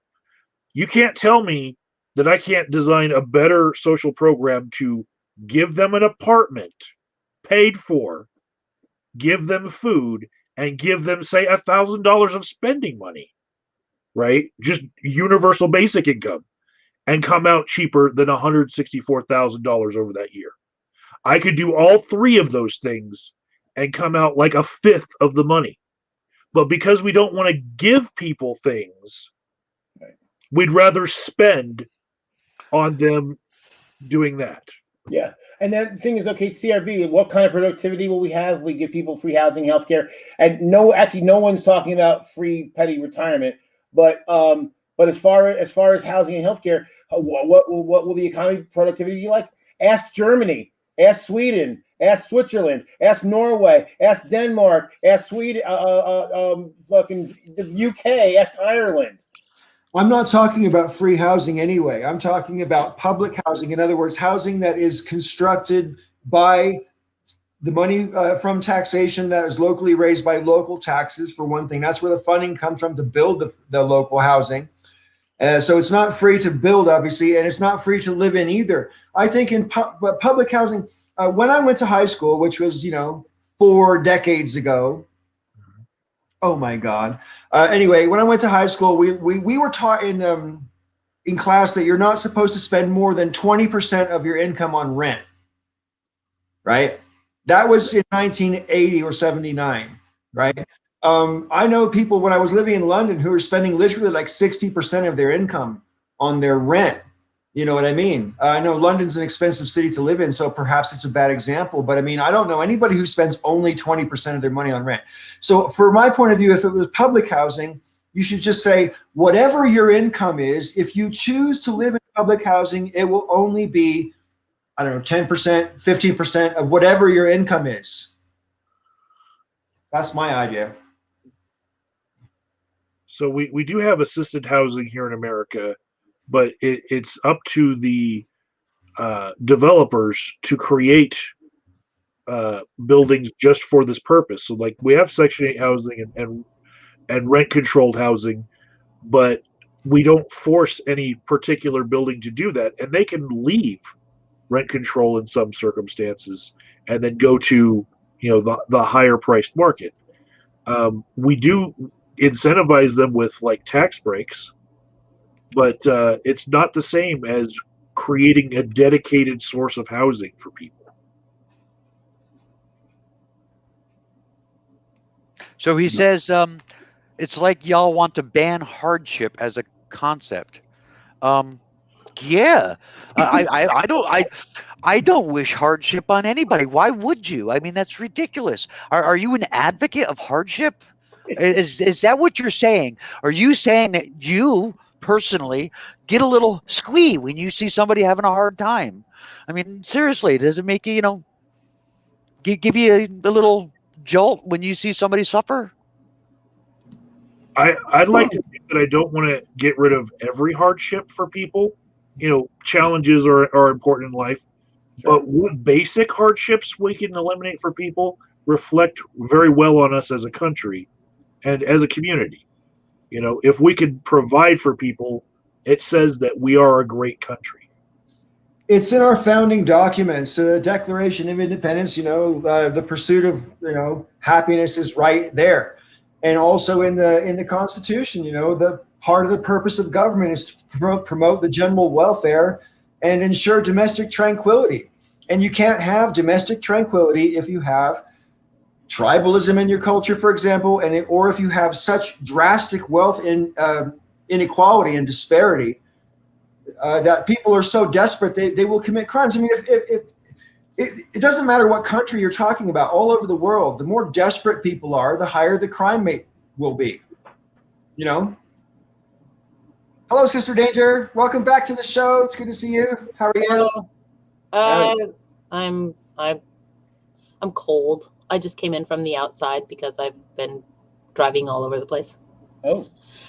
So here I am. And I'm thinking that's like the dumbest statement ever, the whole hardship thing. I mean, have you ever met a person that has kids who does not say things like, I just want my kids to have a better life than I had? Right.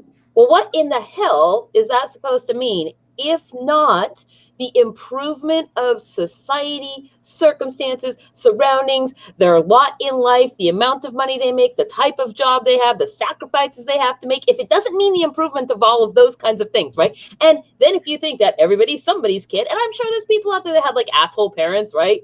But for real, yes, the elimination of hardship is the idea. That is like the idea that every parent, good, even mediocre parent, normally wants for their offspring a better life than they had. So why is there such a clinging to this idea?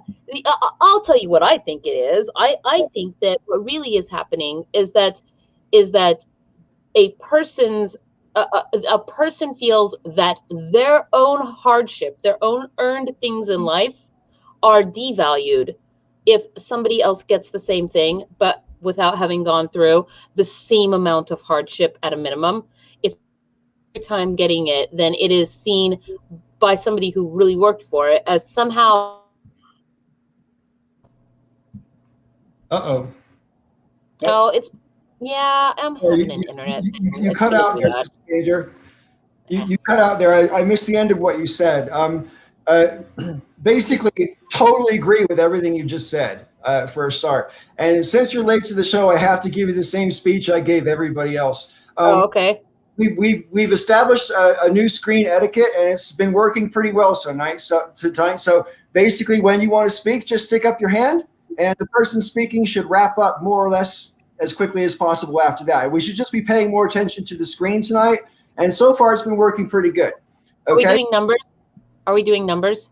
No, we're not. We're not doing the whole round robin thing at the moment. No, but I just mean. Oh, if necessary, sure. Because if you see someone stick their hand up before you and then you still want to make a point, do that. Okay. Yeah. Sure. And Brian had established if you want to be next to talk, just go like this and then put your hand down, and then the person should wrap up. But if you have to urgent interruption, don't interrupt. Just keep your hand up. Sorry, I totally jumped in. Oh. Yeah, that's cool. Luke is new to the situation, though, and because he's not on camera, he may interrupt from time to time. Okay. Have you met Luke before in comments, Sister Danger? No? Fair enough. Anyway, Luke? the point of hardship and whatever, though, we should all, happiness is something that we don't value sufficiently in our Western culture, if you ask me. And, you cannot eliminate hardship from life. You cannot eliminate risk from life. I don't think it's healthy to even want to eliminate those things from life, but we shouldn't cherish them or aim for those things either. Everybody wants their life to be as pleasant and agreeable as possible. Okay, so Vegas wants to know, yeah, it was Vegas, if any of us can say that we love America as it is without any caveats. What the hell does that even mean? Well, what do you mean by as it is? Parallel. It's a parallel to Rob. Can you say Black Lives Matter? Black Lives Matter. See, I love America. But that doesn't mean I love every single thing about America. That doesn't mean that there are things that can't be improved. I love my country. I'm a patriot. I served in uniform.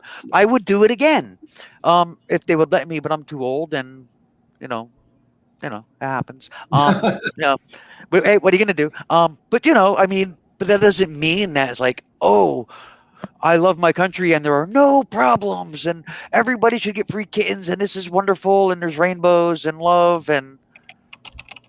Yeah, that's the thing. It's a loaded question, so it's a bullshit. It's a dishonest question because I want to ask you: Do you love everything about America, CRB? If not, then you're a hypocrite.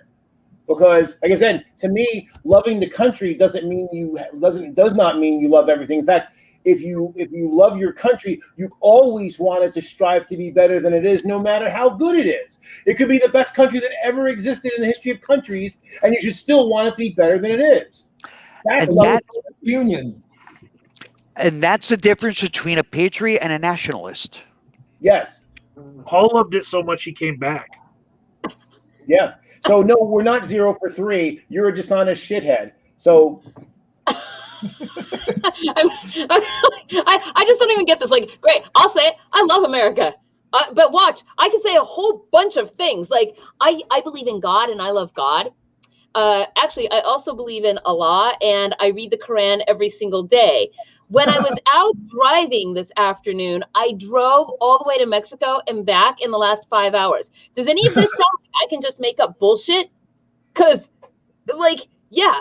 It proves nothing for people to say that. I mean, I actually will say, yes, I love America. I think America is a great country, but is it the best place in the world? I don't know. I haven't been to every place in the world. Does it definitely have flaws? Of course it has flaws. But what does it prove to say that? Like anything? I think as someone who spent 30 years living abroad, I personally just think that loving America is a much more complicated concept than I grew up thinking it was. You know what I mean? Because if you love America but you don't love Americans, question what your love of America means. You know? I mean, who loves every single thing about the thing? Isn't actually the point of it to be able to not love every single thing about the thing, and that's okay?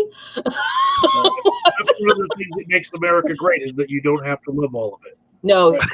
Right. Well, and the other thing too is that, yes, as Mike pointed out earlier, there's a difference between challenges and hardship. You can even have like a struggle. Okay, I want to lose weight. I want my business to be successful, and that takes a hell of a lot of work. That's not hardship.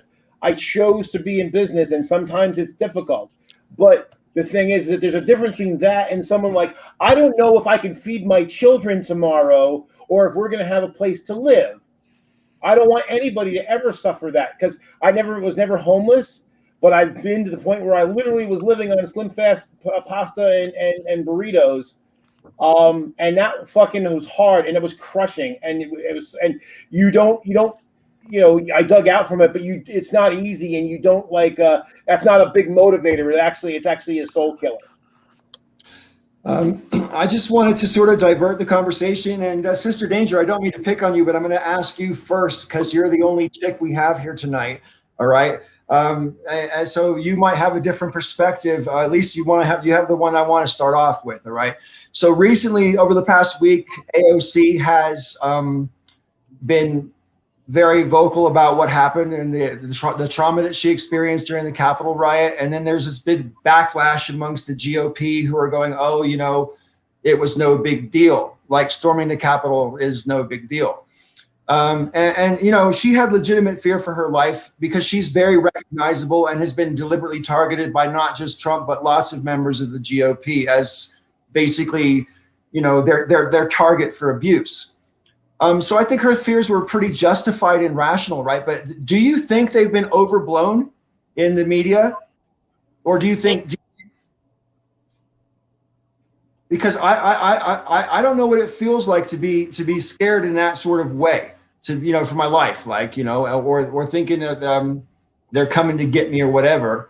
And I'm curious what you think. Oh wow. Do I have to go first? I'm not sure. I really have a good answer to this question. That's fine. I know Joe's got an answer. Well, I don't really know I don't really know what she's said. I don't know. I haven't had my head in the news. Seen enough of it. Oh, right. Okay. No, I haven't seen it. We've had a lot that has happened in our house this last week, so it's been a little crazy here, and so I haven't seen it. And maybe give me a little bit of context, and I can then answer better. Well, I mean, I can empathize with her being scared.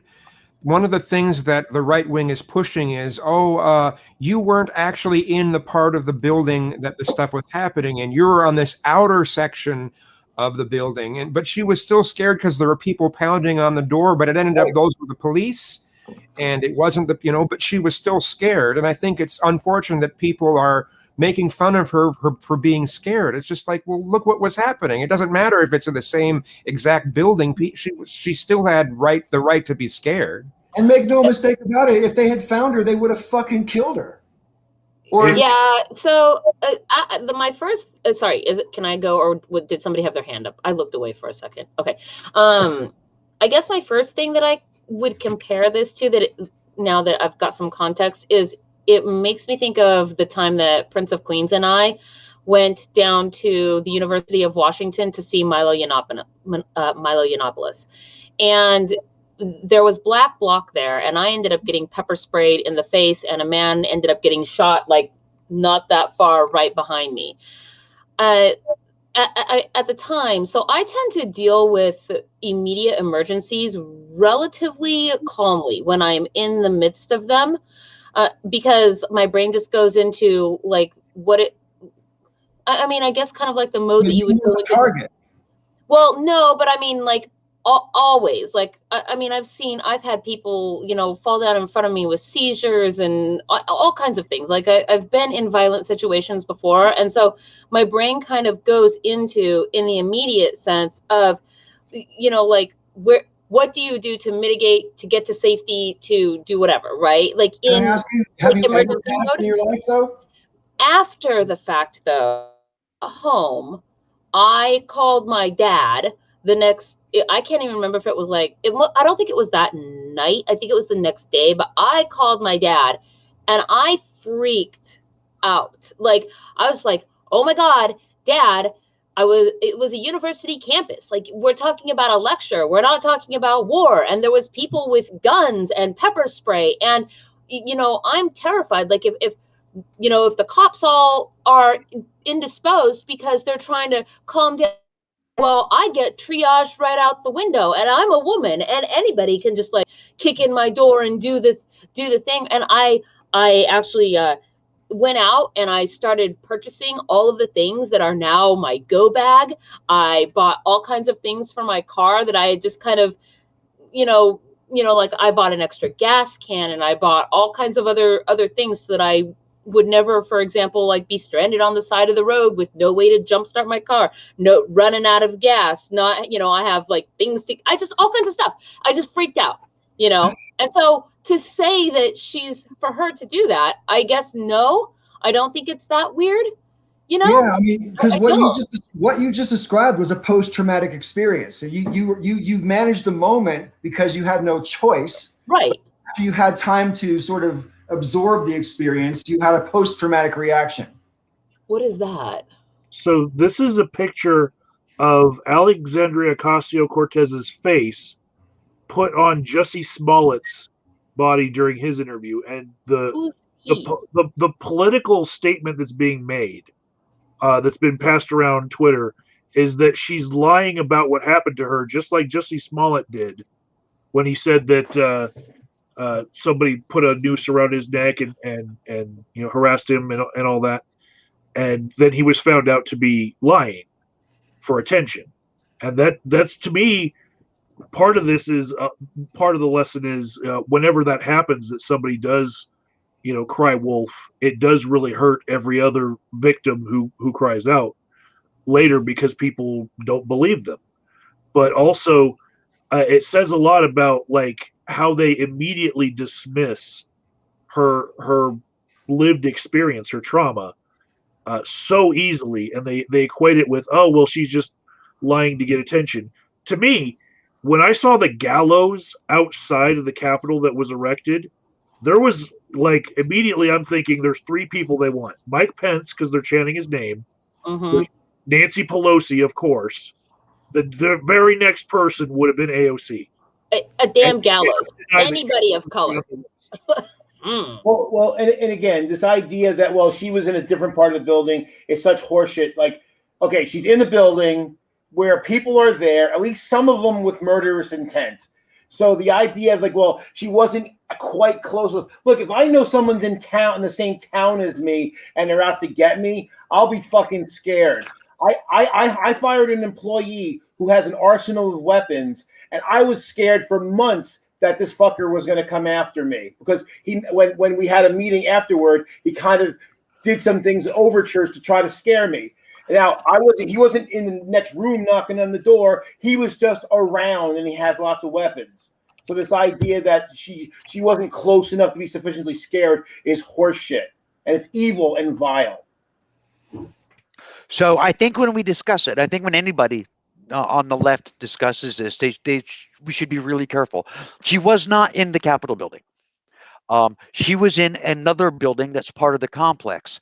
The buildings are all connected underneath by underground tunnels. Two of those buildings in the complex outside of the Capitol building were evacuated. She was in one of those buildings. Now, to say that somehow diminishes her fear is bullshit because the Republicans who are now speaking out against her on that same day went on the record to say they were afraid for their lives. So what they're saying, it's okay for them to be afraid for their lives in the same building, but not her. Her fear is invalid. And that is where CR Vegas saying, I think they dismissed her, when they found out she was in a different building. That's bullshit because they were in the same building and they were just as afraid. I know that because they've been on the record and said we were just as afraid.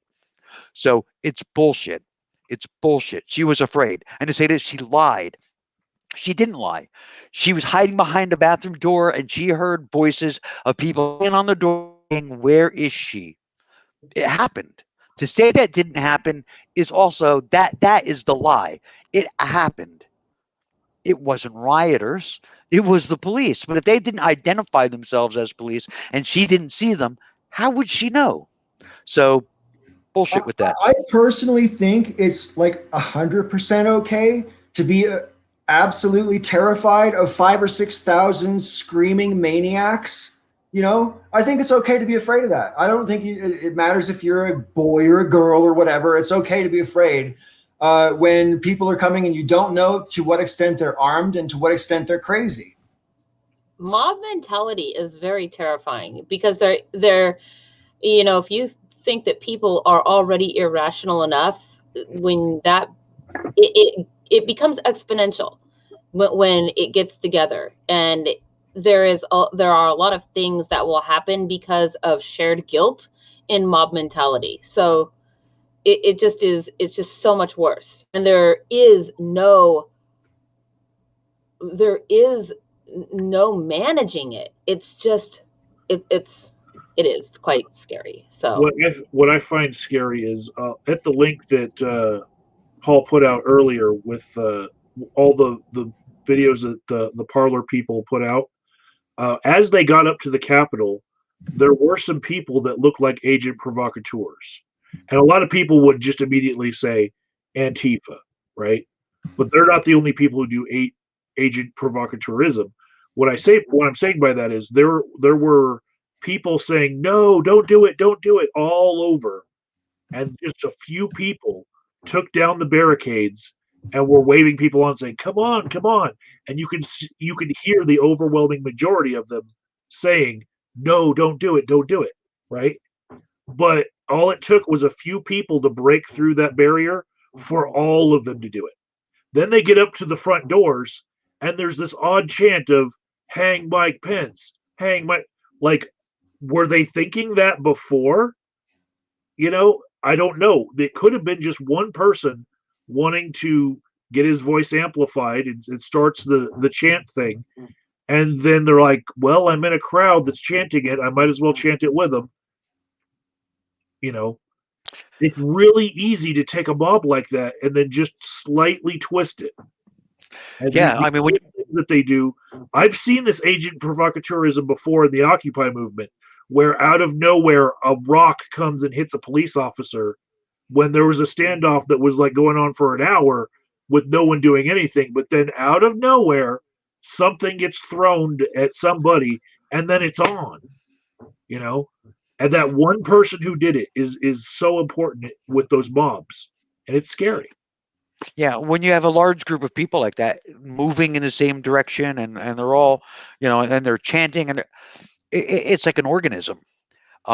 It's no longer individual people. It is an organism. And it moves that way. It behaves that way. And yeah, I mean, a loud enough person with an agenda can direct the organism. So, Yeah. So, do we have anything more fun to talk about? Actually, I would like to go if we could, just briefly. Let me just check. So GameStop was down to 53.50. Of course, we would talk about that. Hold on, let me pull up my my account. We'll see where I am now.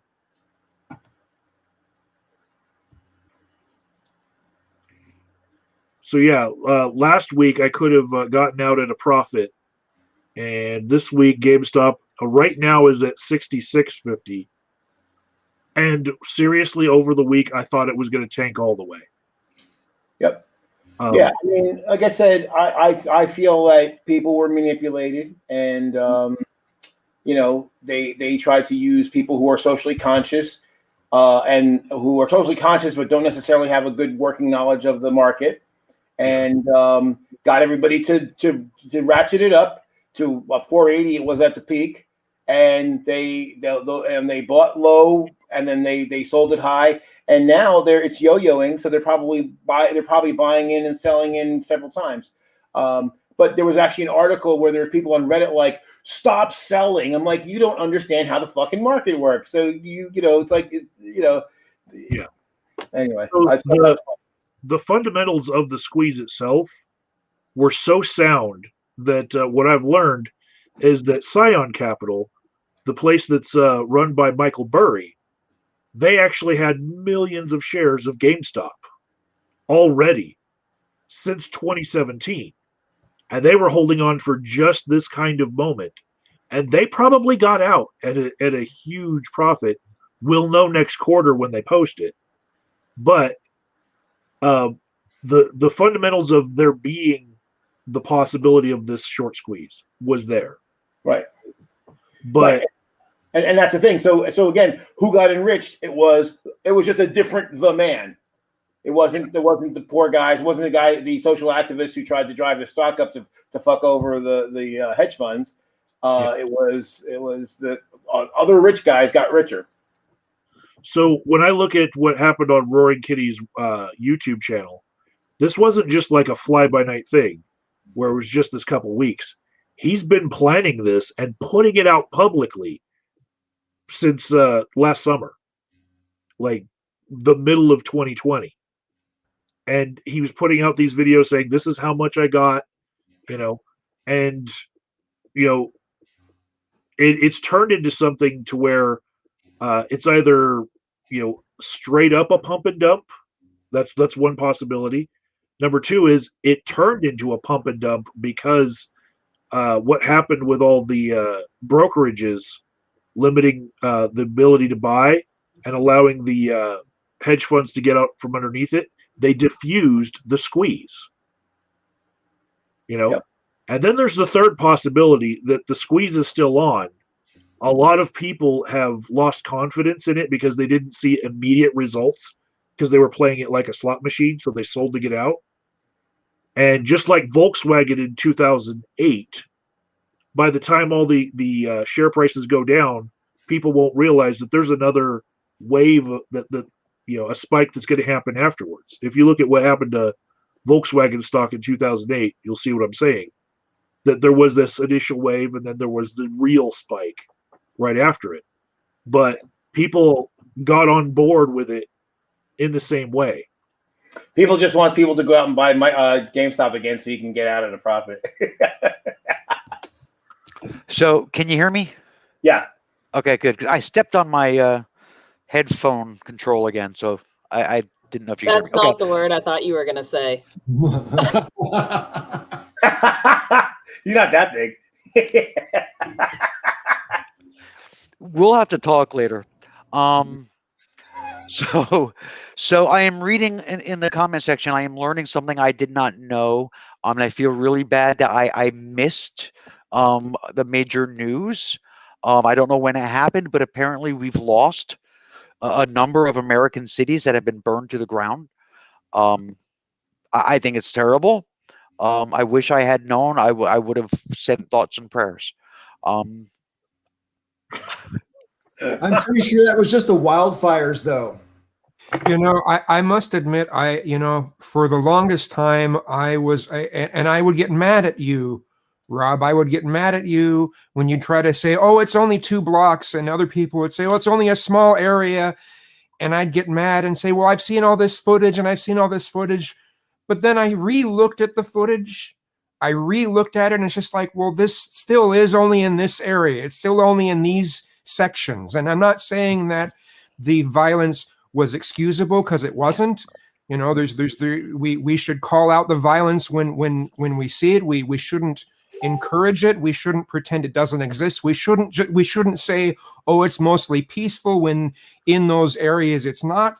But it isn't as bad as I thought it was, based on a lot of the footage and footage that people like Andy No put out. The guy I was talking to earlier, when I was saying about the debate I had, and he kept trying to turn the tables on me. He kept saying things like, Atlanta burned. They burned Atlanta. They didn't burn Atlanta. There were fires, but Atlanta didn't burn. No, I'm pretty Portland- sure that Sherman is the one Yeah, who Sherman did that, burned. right? Like, yeah, right, Sherman. No, but they burned Portland. They didn't. There was fires, sure, but Portland still exists. The city was not destroyed. It's not a smoldering wasteland. But that's what the way they frame their commentary about it is made. It's designed to scare you. It's designed to give you this idea like, oh my God, it's bedlam, it's madness. Now there has been footage of some people protesting outside the areas. Like there was this one thing where people were going through neighborhoods, clanging on different things, saying, "Wake up, motherfucker, wake up." But none of that resulted in violence or fires or destruction. It was just people going through areas. Now, initially, I got offended. Oh, they're going through residential areas, but they weren't actually being destructive in those areas. I just want to say I follow a guy on Twitter as a black fellow in Georgia, and over the summer he was cataloging all of a lot of these protest marches all around the country, and he was keeping a list of the ones where he could actually identifiably prove that they're basically the incidences that he was talking about or listing weren't caused by BLM, but by intruders into the movement on purpose. To cause a fuss. And I've said this a million times, and I'll say it once more. But I mean, that's the rule. That's not the exception. That's the rule. Whenever there's a major public gathering, if something goes wrong, it's more often than not somebody made it go wrong on purpose, rather than it just a good thing that went wrong. Well, and we know in some cases where we've actually identified either current or former police involved with some of that during the and then, like, actually we know the names of the people, so it's not, at that point it's not conspiratorial. It's literally like, no, there's his fucking face, and there's a picture of him out in uniform. We'll talk about the autonomous zone too, and what's hilarious about that, although the autonomous zone never should have happened, the press blew it up way out of proportion, especially the right. And while it never should have happened, it happened in part because the police thought that if they left, the protesters, the rioters, would burn the police precinct down. And they said so. They said, we're leaving, they're going to burn the building. And then the building never burned. And the autonomous zone was set up basically around it. It was just like that whole thing was set up for something to happen. They didn't expect what did happen. That's not what they expected to happen, but something was set up to happen. I think it's actually probably one of the better outcomes, because it could have been. And as far as people on the left, we're not criticizing bad things on the left, although we have the whole time. So the other day there were anti-vaxxers that blocked off in LA. They blocked off the people who were trying to get vaccinations. I forget which outlet was, Dodger Stadium or wherever. Well, that anti-vaxxers, they kind of are on both sides. There's definitely people on the right and on the left who are anti-vaxxers. But to whatever extent there are people on the left there, all the people that were there were shitheads for blocking it. Because it's one thing to say, I personally don't want to take the vaccine and I don't want anyone to force me or force it on my family. It's quite another to get in the way and stop other people from making that choice for themselves. So whether they were left or right, whoever was doing it is a shithead and should be arrested. It's radiation, Joe. It's radiation from the microchips. So my thing about my moment here that I wanted to add to the show at almost the 3-hour mark is today marks the 1-year anniversary of the death of Li Wenliang. And other people's names like Chelsea Manning and Edward Snowden, but Li Wenliang was a whistleblower, and he deserves to be recognized for what he did in trying to warn everybody about the fucking coronavirus. And then his own country tried to suppress him and charged him, for it. And basically, people in his own country cannot celebrate his death as being, something to memorialize, because China has actually put guards around the hospital where he worked just to keep it from turning into, something where people want to come pay tribute to the fact that this guy was trying to do something really important and warn us all of what was going to happen. To me, it's not being talked about enough in the news that, like, the reason why America is great is because we try not to suppress science, and we don't pick and choose when people are allowed to memorialize something. Half the people in this country maybe didn't want to see Officer Sicknick, laying in state with his ashes out for everyone to see. They probably didn't really like the fact that it's a stain on their political views. But there isn't like this giant push to erase him from history like there is Li Wenliang in China. They want to really forget him because he stands for something that makes their country look very bad. He tried to warn the world, and for that, I think he's a hero. It's interesting to contemplate how many. I mean, if the United States had approached the coronavirus like in a mature and prepared fashion, what a different world we'd be living in right now, right? I mean, it's impossible to know, of course, but I mean, just if everybody wore masks right off the bat, for example, we'd have probably 100,000 or more less dead than we have now. You know what I mean? And that's just one tiny thing. That's just this country, but right. What you have to realize is our country is a hub to the rest of the world as well. And as long as we keep the virus incubating in our country, with half of our people still denying the science, it's still spreading out of our country in pockets, killing people in other countries. Like the whole 2 million dead worldwide, part of that is still us to blame. Well, it's not China to blame anymore. They locked everything the fuck down.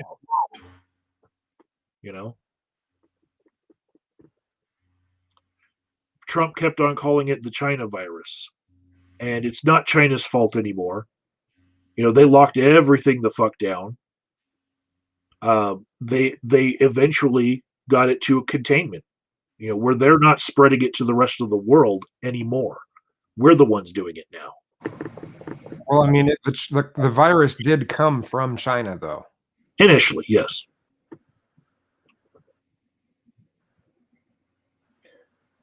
No one's arguing that.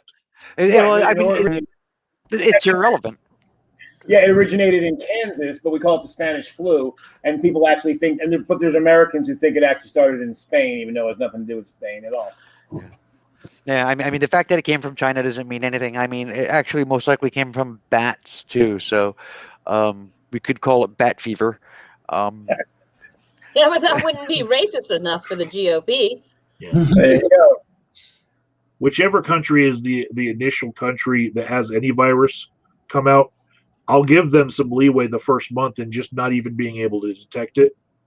But what China eventually did was they locked everything the fuck down, right? In a very authoritarian manner, yes.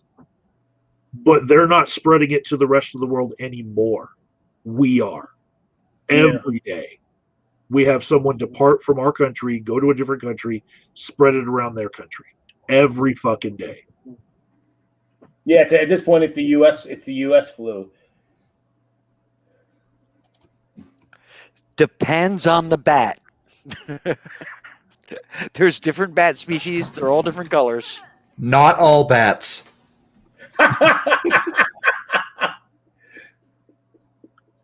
Well, one thing I thought was kind of bizarre too. I remember when it was when this was first blowing up, and people were like, "Oh, because the Chinese wet markets." Every market, unless you're selling only grain, is a wet market. What is Robert the Bruce talking about? Why? He's an asshole. He basically Jamboreasy troll. He's been saying like off the wall shit, and then he says that we are not having a rational, respectable conversation. It's pure gossip. I mean, but I mean, what is this business about? See, this is somebody that accused Biden supposedly. But this is such an old and tired topic. Yeah, I want to change slightly, actually. I'm going to start with you, Luke, since we haven't heard much from you for a while. I mean, what do you think is the future? Because I mean, all this QAnon stuff now has got lots of traction lately. It's in the news all the time. It seems to be a growing movement. What do you think is the end game? Well, what do you mean by end game? I'm not sure. This can't end well, right? I mean, I'm pretty sure. I feel confident saying that. How do you think this is going to play out? Because all conspiracy theories pretty much have a shelf life. I mean, some of them last a long time, like JFK and whatever, but mostly they have a shelf life, Well, I mean, most of the people that believed in QAnon were former flat Earth believers. I think that it's just a snowballing of people that want a new conspiracy, and maybe something will replace it next week. I'm kind of hopeful because it looks like Fox News is taking steps to cut back on their propaganda after several lawsuits. It seems like they push a lot of the right-wing narrative. So, but I'm hopeful. That's all I can say. Well, that's why Lou Dobbs lost his job. Yes. Lou Dobbs. Fox is being sued for $2.7 billion. Rudy Giuliani's being sued for $1.3 billion by a different company, and it's basically for the same reason, which is obviously libel or slander or whatever. And I think they've got a pretty much open and shut case. And quite frankly, they should be suing Donald Trump as well. Sounds good to me. Oh, sorry. Oh, when it comes to the QAnon conspiracy theories, I've been seeing on the right-wing websites that I look at, people now trying to say, "Oh, well, we knew it was wrong all this time. It was just a psyop," and they're saying that now. So as far as the QAnon conspiracy theories, I'd give it maybe 2 more months, and it's going to be just toast. Oh wow! For the most part, I mean, there will be some stragglers left over that will probably be flat earthers, like Luke was saying. So, but for the most part, the people have dropped the whole QAnon thing, and they've moved on to other things. So, people claiming that our government is really ran by the military, and Donald Trump is the 19th president of this shadow government of some sort. So. I don't even know what to do with that. Yeah, it's been a while since anyone claiming to be Q has posted. So that's the crux of their movement is they all wait on his posts, and then they try to decipher the vagueness into something that makes meaning for them and their weird reality. But without the original poster or somebody that they trust to recommend a new original poster, they're going to just wander off into something else. What really gets me about this Q thing is, quite obviously, because Q's anonymous, Q could be anybody or a multitude of people or whatever. But what I find most amusing about it is that people put faith into someone who is deliberately, supposedly anonymous. How can you trust someone who doesn't want you to know who they are? Well, the thing about it too, what's interesting to see it now is how, there are a lot of people who started to drop out because they really thought that even though things went tits up in their little coup, that Trump would be on their side, he'd pardon them or whatever. He'd rally. Basically, he hasn't done anything. And there's a lot of them who are like, I can't believe that he turned his back. And I'm like, I look at the string of Trump supporters that were in his administration over the last 4 years, who, when they were no longer useful to Trump, he threw aside and ran them over with his truck. And yet there's still people who are like, they can't believe that he would do that to them. And there's some that are still trying to hang on. Like there's a lot of congressional Republicans who still think that somehow their lot should be thrown in with him. And I'm like, he's never had anybody's back except his own. Yeah.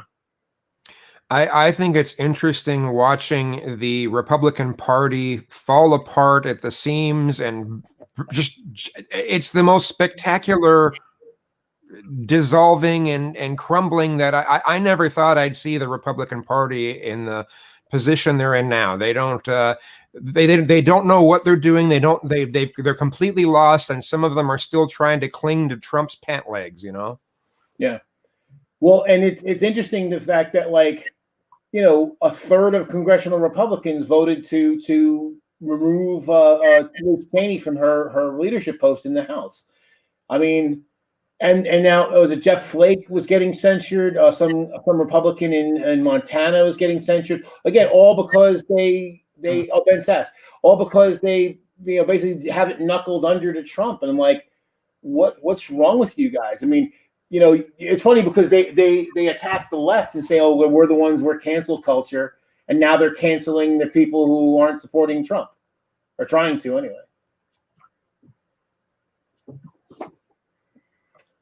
Yeah, the plan. They never had a plan. Does he look like a guy with a plan?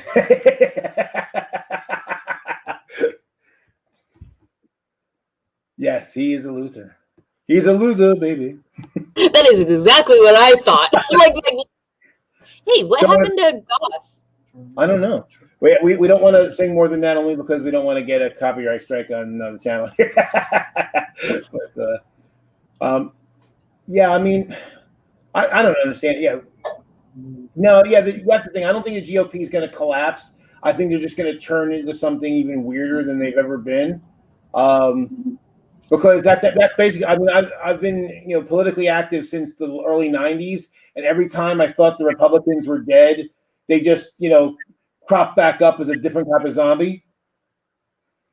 I mean, I don't think they're going to go away. I think they're going to change, but there's going to be a period where they're lost. I think right now we're in one of those points. They don't have any good direction right now. I think they'll rebuild and maybe they'll be even worse than they were. I don't know, but a good place for them to have some direction would have been when they did the RNC and they had a platform that they put forth. If that platform said something other than whatever Trump says, then they would have had something to go on as far as what we all believe collectively, as far as what we're putting forth. But now it's kind of like a free-for-all, and we have representatives that believe in QAnon. Yeah, I mean, and part of the whole Q thing that they're saying now, if I don't know if anybody had addressed this, was that everything is still going to plan. Well, like Trump is going to. I mean, I saw a screenshot earlier today that was dated just a couple of days ago that said that Trump, something is coming up and Trump is going to retake control. So I mean, they're still pushing the bullshit. Isn't part of the QAnon conspiracy built on Pizzagate? Yes. Yes. Okay, that was the first one.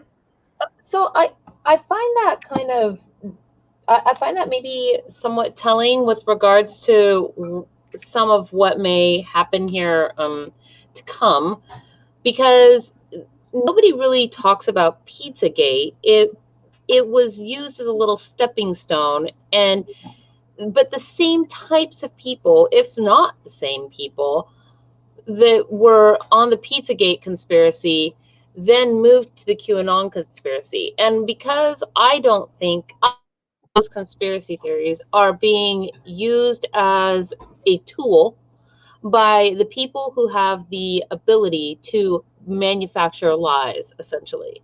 And so I will not be surprised if we see the evolution of QAnon into, because what it's doing right now, that I think is that it seems to be gaining this snowball-like traction, and I guess what do you want? You can just. Oh, yeah. Oh, I guess I perceive that it's gaining this snowball-like traction, and they want to keep that happening because those people are they're fanatical loyalists. They want to grow that. So we'll just see a new conspiracy come along that QAnon will evolve into that continues to grow that kind of I really don't think that it's going to go away. I think that we're going to, this Proud Boys, Patriot Prayer, all that type of stuff, I think it's going to continue to grow. It might not be on the surface for the next 4 years because Democrats are in charge, but it's right there. And I don't know. That's what I think is going to happen. Well, I think it's going to. Well, I think it's going to be on the surface even now. I don't think it's going to wait because, again, what's happening is that the sane Republicans, the old style conservatives, they're being pushed out of that party. Some of them are leaving on their own accord, but a number of them are being pushed out. And the more that get pushed out, the more leave of their own volition. So what's going to be left is the rabid, it's going to make the Tea Party look like they were saying, because we've been moving in this direction for quite some time.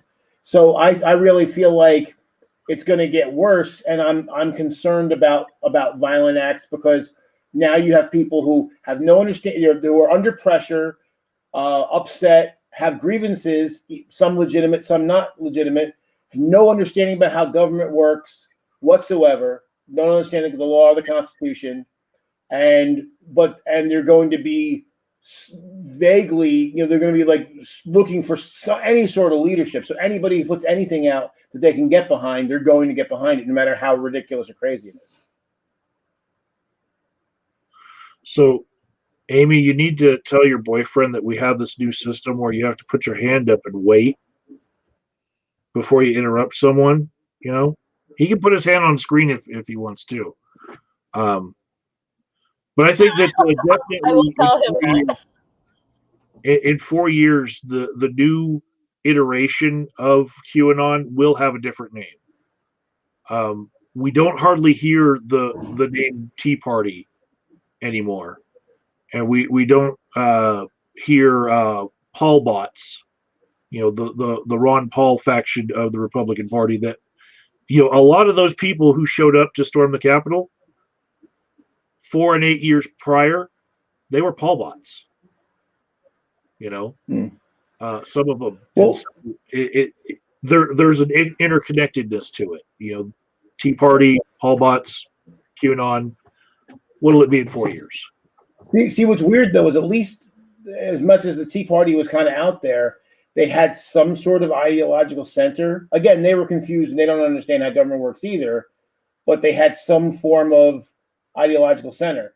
Q is just batshit nuts.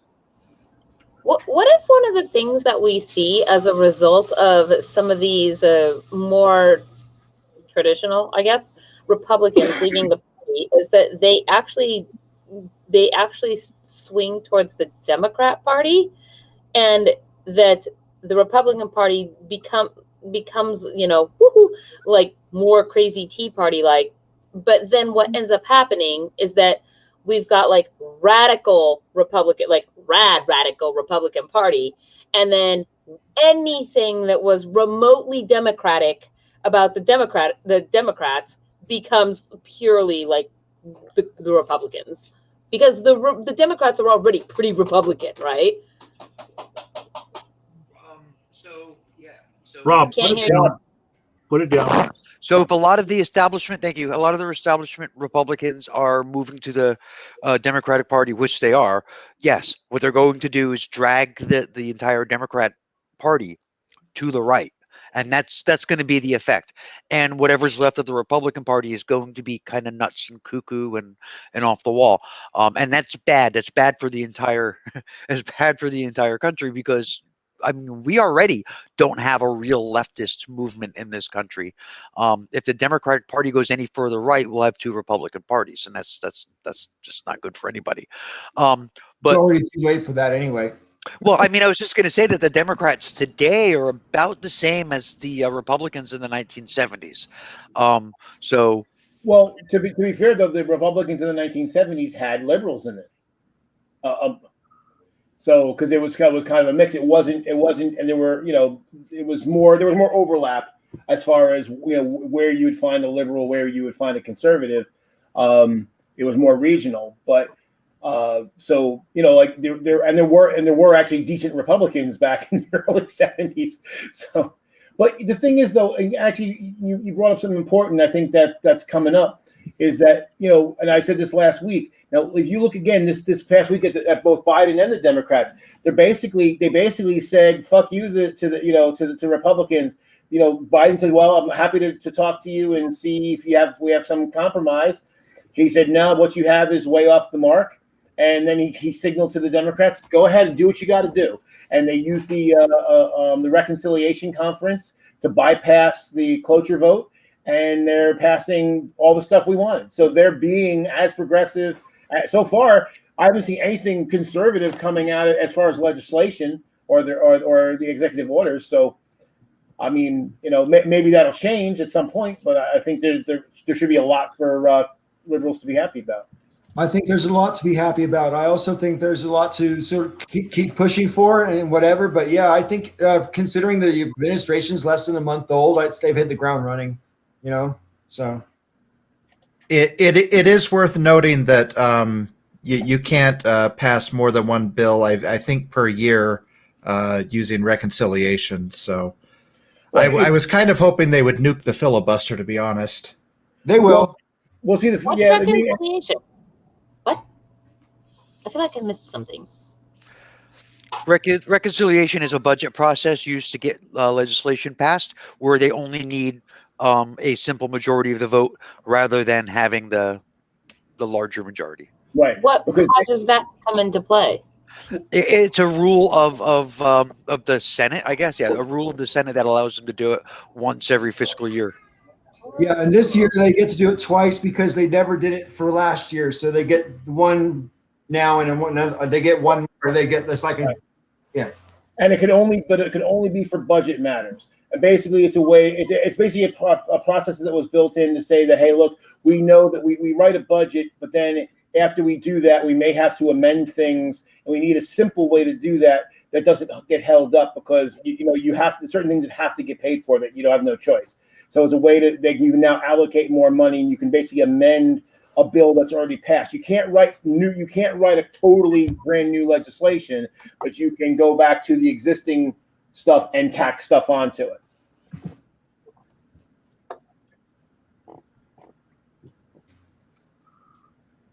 But so that's why I think that for all the doom and gloom, people keep saying, "Oh, the Democrats are going to be the Republicans." I don't see that's the case. I think the Democrats finally have given up on trying to basically knuckle under to the Republicans in some attempt to achieve unity, to achieve bipartisanship. They recognize that the Republicans have no interest in actually working with the Democrats to get things done. So they're going to use every tool that they have to get things done the best way they can. So I think people, again, I've heard this many times before, I think over the years, people have looked at the results and they haven't looked at and they assume that that's where the Democrats want it to be. And so they've made some assumptions about, well, the results were X, so therefore that means the Democrats are this. Like, well, no. They tried to do more liberal things and more progressive things, and they were not successful, or because they were playing by the rules or trying to be bipartisanship. This is what you get. So I think they're finally the attempted coup kind of woke them up out of that.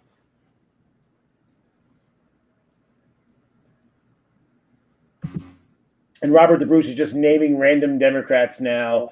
Because they're like, well, some Democrats are bad. Yeah, sure, no problem. Yeah, there's a bunch of people in the world who did bad things, and, Part of and, we, and we should all be aware of it. It's almost like that Billy Joel song. We didn't start the fire. We just just start like random shit out there. And we should all be aware of it. Yes, we should. One thing that I'm kind of concerned about moving forward is I think that the way that the Republican Party, at least one of the ways that it got so messed up, was by redefining themselves in terms of being opposed to liberals. It seems like that's what the definition of neocon is opposing traditional liberal values. And I get a little bit worried that the left might have been doing that, trying to push back against the neocons. Some of the behavior I see from authoritarian leftists, not so much during Trump, but before. Well, I'm curious. So I always keep hearing about authoritarian leftists. Who are these people? I was just thinking of like vocal Twitter personalities, SJWs, that kind of thing. They are irrelevant. They don't have any political power whatsoever. They're a bunch of schlubs on Twitter. That's why I have to push back on this, because when we're talking about the right wing, we're talking about people that are elected to office versus you're talking about people that a number of people voted for and got in office to do crazy shit versus some dipshit on Twitter. The comparison is ridiculous. Well, but I don't think that it started that way. I think that it was a snowball effect that started in the 90s that resulted in Trump. And it would take decades for something like that to happen on the left, presumably. I hope so. I hope it never happens. I do have an example, and it was actually sent to me from CRB Vegas earlier today.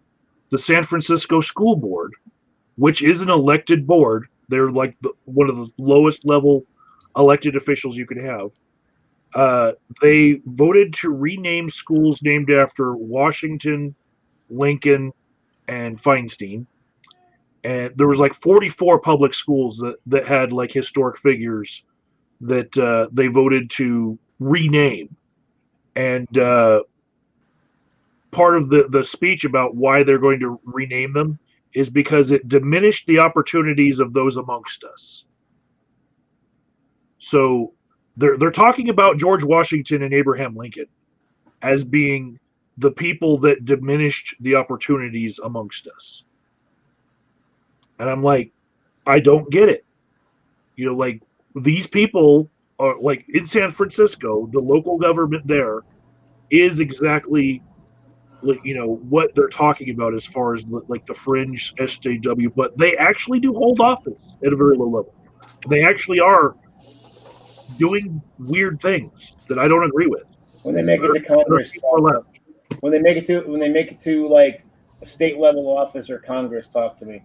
I'm just not impressed, because actually the thing is the right started going that way not because of of course there was no social media way back then, and it wasn't bulletin boards. It was the election of Ronald Reagan.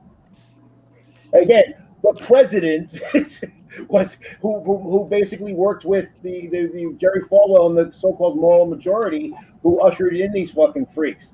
So again, we're talking on this massively different level. This isn't even close. So good, you can hear me. So yeah, the San Francisco thing, it's insane, that's crazy, but you know what?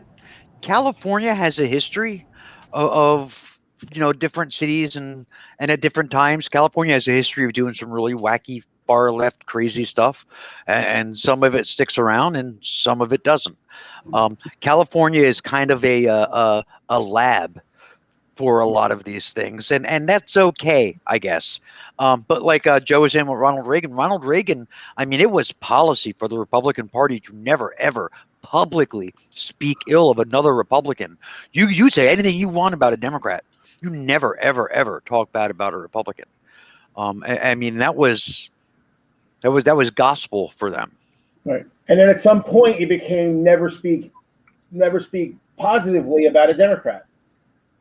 Because I remember when Ross Perot was running for office, and he made the point that the Democrats were for enterprise zones and the Republicans were for enterprise zones, but the Republicans wouldn't vote for Democrats. Democrats controlled the House, and the Republicans wouldn't vote for the Democrat bill that created enterprise zones, even though it was actually kind of more of a right-wing idea. And the Republicans loved Romney Care, but when it became Obamacare, the Obama name on it is what they didn't like. Well, I find quite disturbing how everyone talks about how we're divided and whatever, and I suppose that's obviously true, but it's obviously I don't think we're divided equally, and I think the Republicans make an awful lot more noise, and they're kind of considerably better at getting their message out there. And even though it doesn't make traction for me, it obviously grabs some people, and I'm constantly vexed by how people are falling for all this bullshit. Yes, Rob, go ahead. I just heard somebody typing like mad, and it looked like Sister Danger, but she's muted. So oh, you're eating? Okay, so somebody's typing like crazy, and we could all hear it. Okay, so there's that. But I also wanted to now I forgot what I wanted to say. Oh, Chief Wahoo. I'm sorry, that's racist as fuck. You can't just walk around highlighting, if you walked around with a shirt that said faggot on it, I'd have a problem with you. I mean, I don't understand. I don't understand why you think it's okay.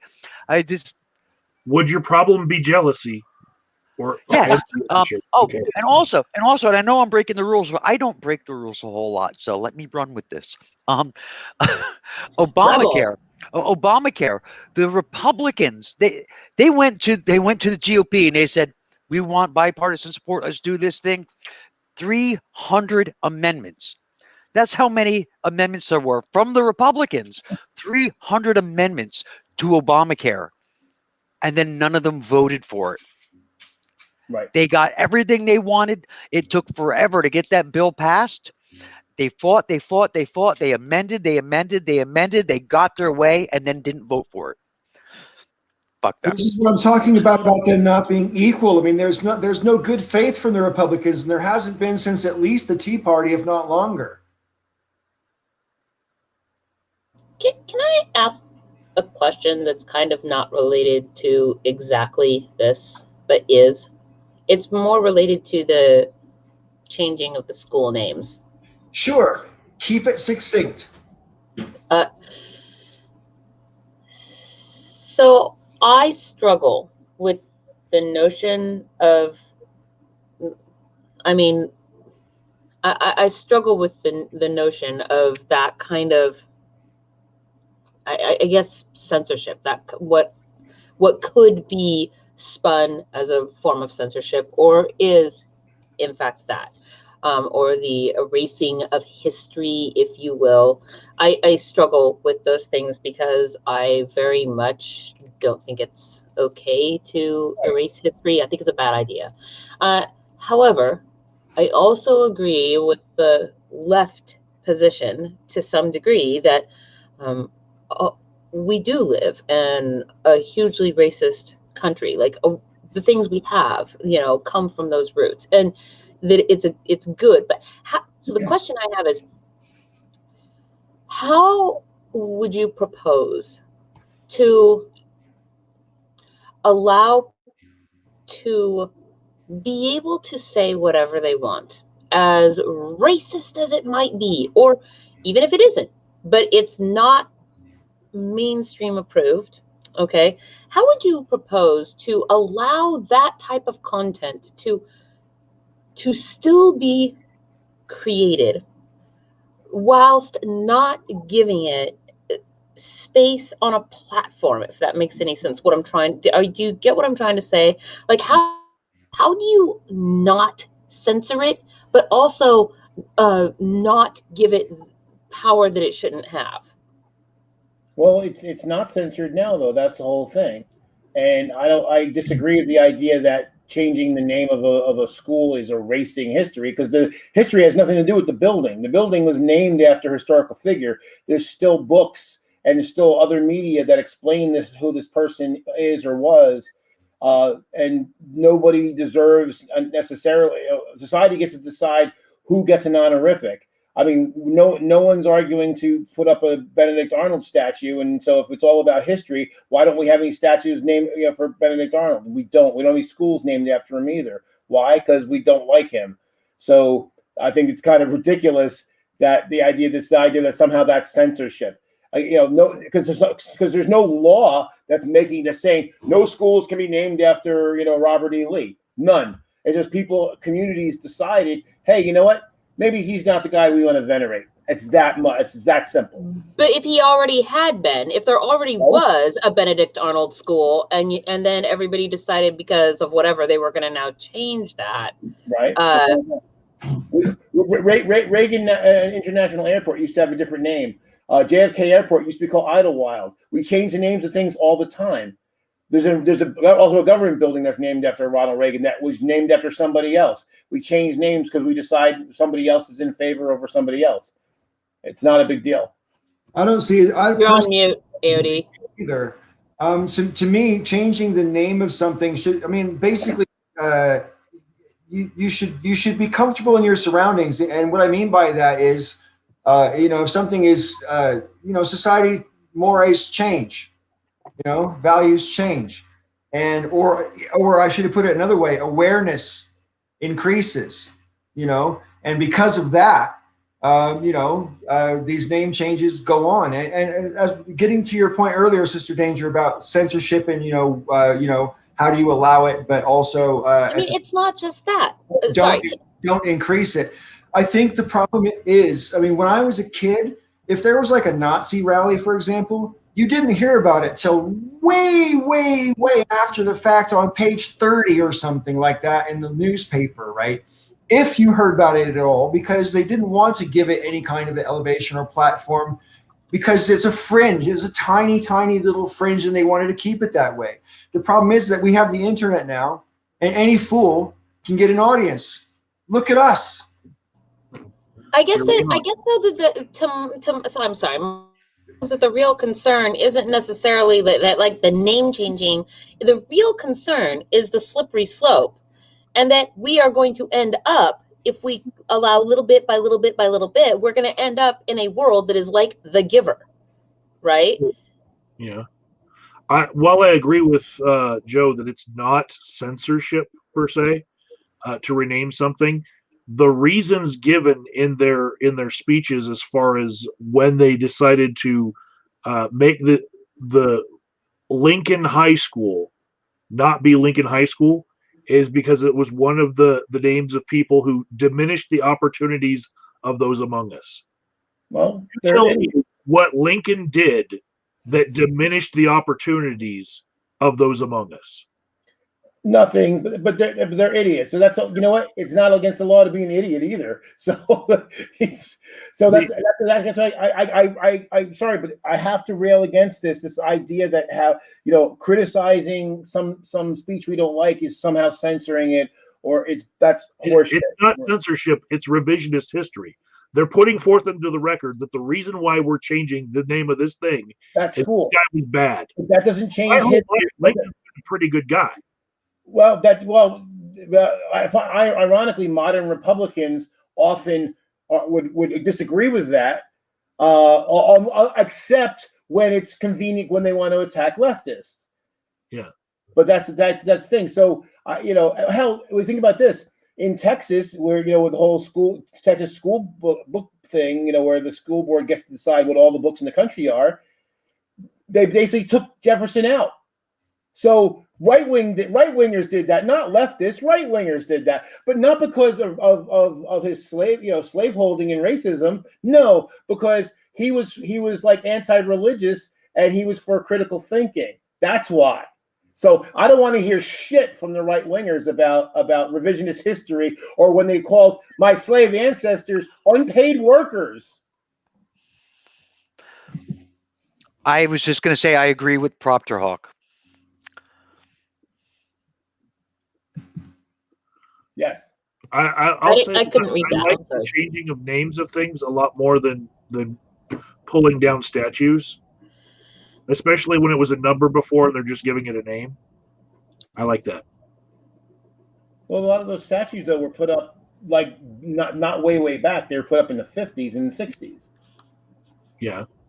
And they were just there to basically warn certain people of the population that don't get uppity, don't think you're equal to the rest of us. So yeah, pull those fucking statues down, and you have to pull all the statues down, because why are we venerating people? We shouldn't venerate any people, not one. I don't want to venerate any. I don't want to venerate anybody. What? Events and accomplishments only, not people. Wait, and you, Rob? Well, and Rob, that's an exception. I mean, but why should we not? Why should we not? Why should we not hold people that we think deserve to be held in esteem? Because what happens is that we do actually, that's actually the real revisionist history, because what we'll do is think about the attitude a lot of people have of the founders for a long time. These are people that could do no wrong, and they're like gods, but they're not. They're people, and they had flaws, and they did good things, and they did bad things. The truth of the matter is the founding fathers of this country would be horrified to find out how we talk about them and how we treat their memory.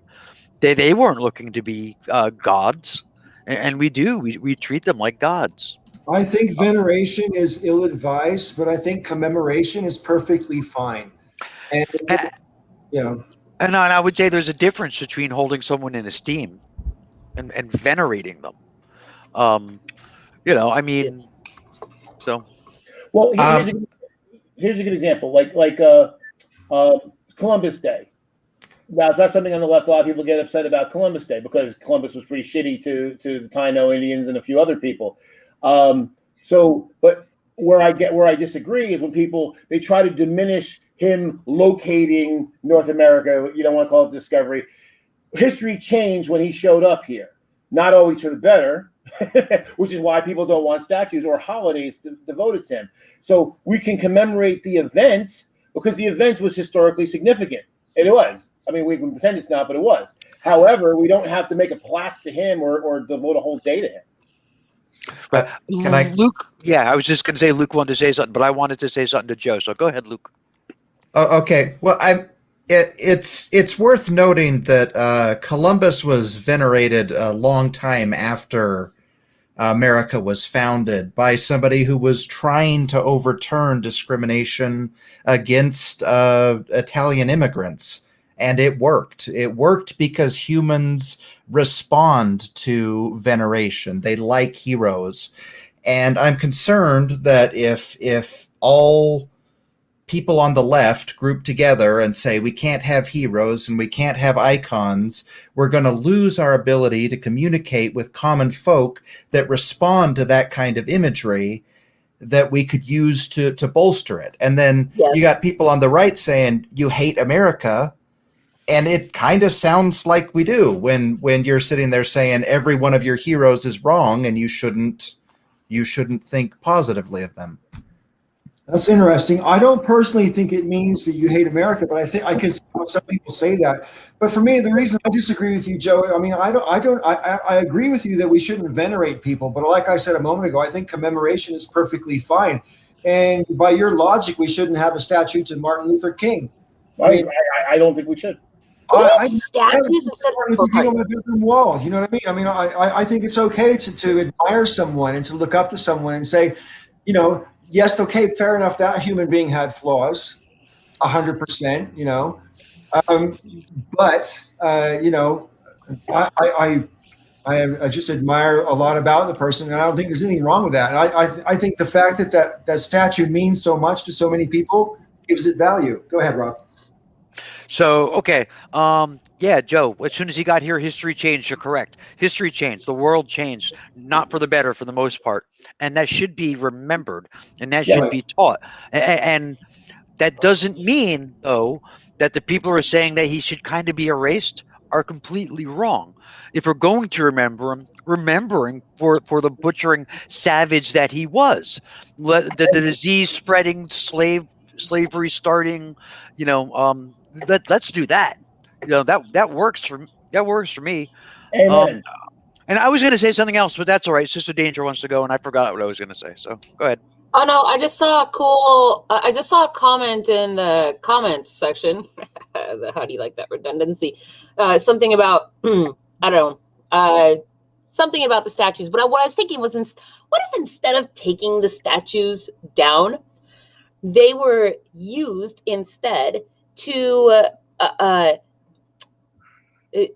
promote the arts by being places that are legally allowed or given in a grant kind of a grant / scholarship sort of a way for people to come and graffiti without it being illegal. They could just literally go and graffiti, and everybody can do it. Like, did you graffiti it yesterday? Hope it doesn't get covered up tomorrow, right? Or to do things like allow artists, college students or whatever, to redo them, every year or whatever, and just like give the statue a complete artistic makeover. And if they want to do like whatever it is they want to do with it, they can, but it stays up. And if that person was somebody who did vulgar things and people want to make it vulgar, they can do that. They can be like, oh, this guy hung people, we will just mock his image, right? As opposed to tearing it down. So we could have like a general Bedford Forest recreation day. I mean, it would be kind of awesome to, and not only that, I think it would, like, imagine if you got to like publicly demonstrate it would be cathartic. That's what I'm looking for. Well, here's the thing. I think that's fun. Here's the cool part. We can do that and not have the statues on public land. Someone can remove the statues from the public land, put it on private land. And actually, I like that idea. I actually want to look into funding something like that now, because I think that's cool. Have you ever seen the statue of Bedford Forest? Look it up. Look it up. Statue. I mean, there's a Lenin in Fremont that Fremont's kind of one of those rainbow areas of Seattle, and Lenin gets a lot of attention. I'm not sure all of it is legal. Bedford Forest Bedford? Nathan Bedford Forest. Here we go. See, Paul, to Confederate general. See, the thing is, I don't see how that commemoration doesn't turn into veneration. So it could start as a well-intentioned. Well, we're not going to venerate somebody. We're just going to commemorate what they did. I think what we end up seeing is that it turns into veneration without fail. But I don't know other people that are opposed to veneration, though. That's kind of a unique thing that Christians should. I mean, I don't know what your religion. Muslims won't have a picture of Muhammad or a picture of a human being. Well, it says again in one version of the Ten Commandments, it literally says, "Thou shalt not have any graven images." Well, that's every statue, every bas-relief. That actually would probably even be paintings of people too. Anything that creepeth or walk upon the earth.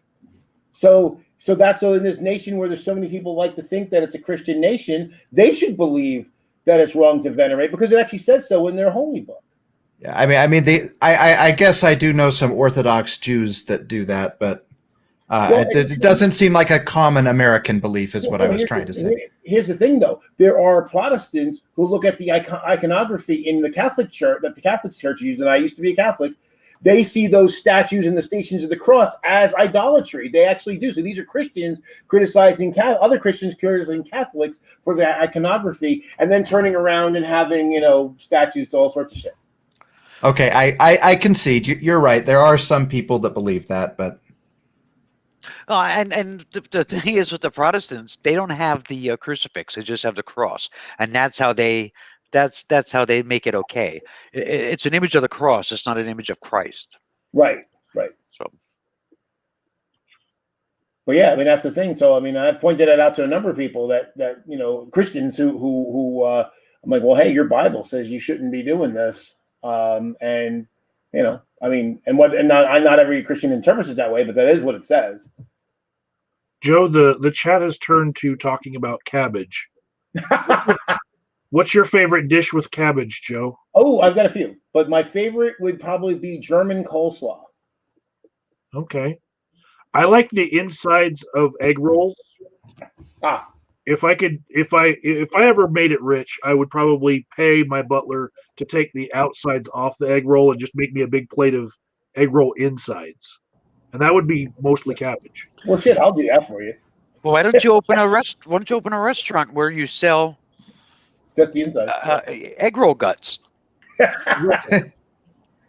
and Jewish deli style health salad, which is basically like it's kind of like another type of it's almost similar to German coleslaw.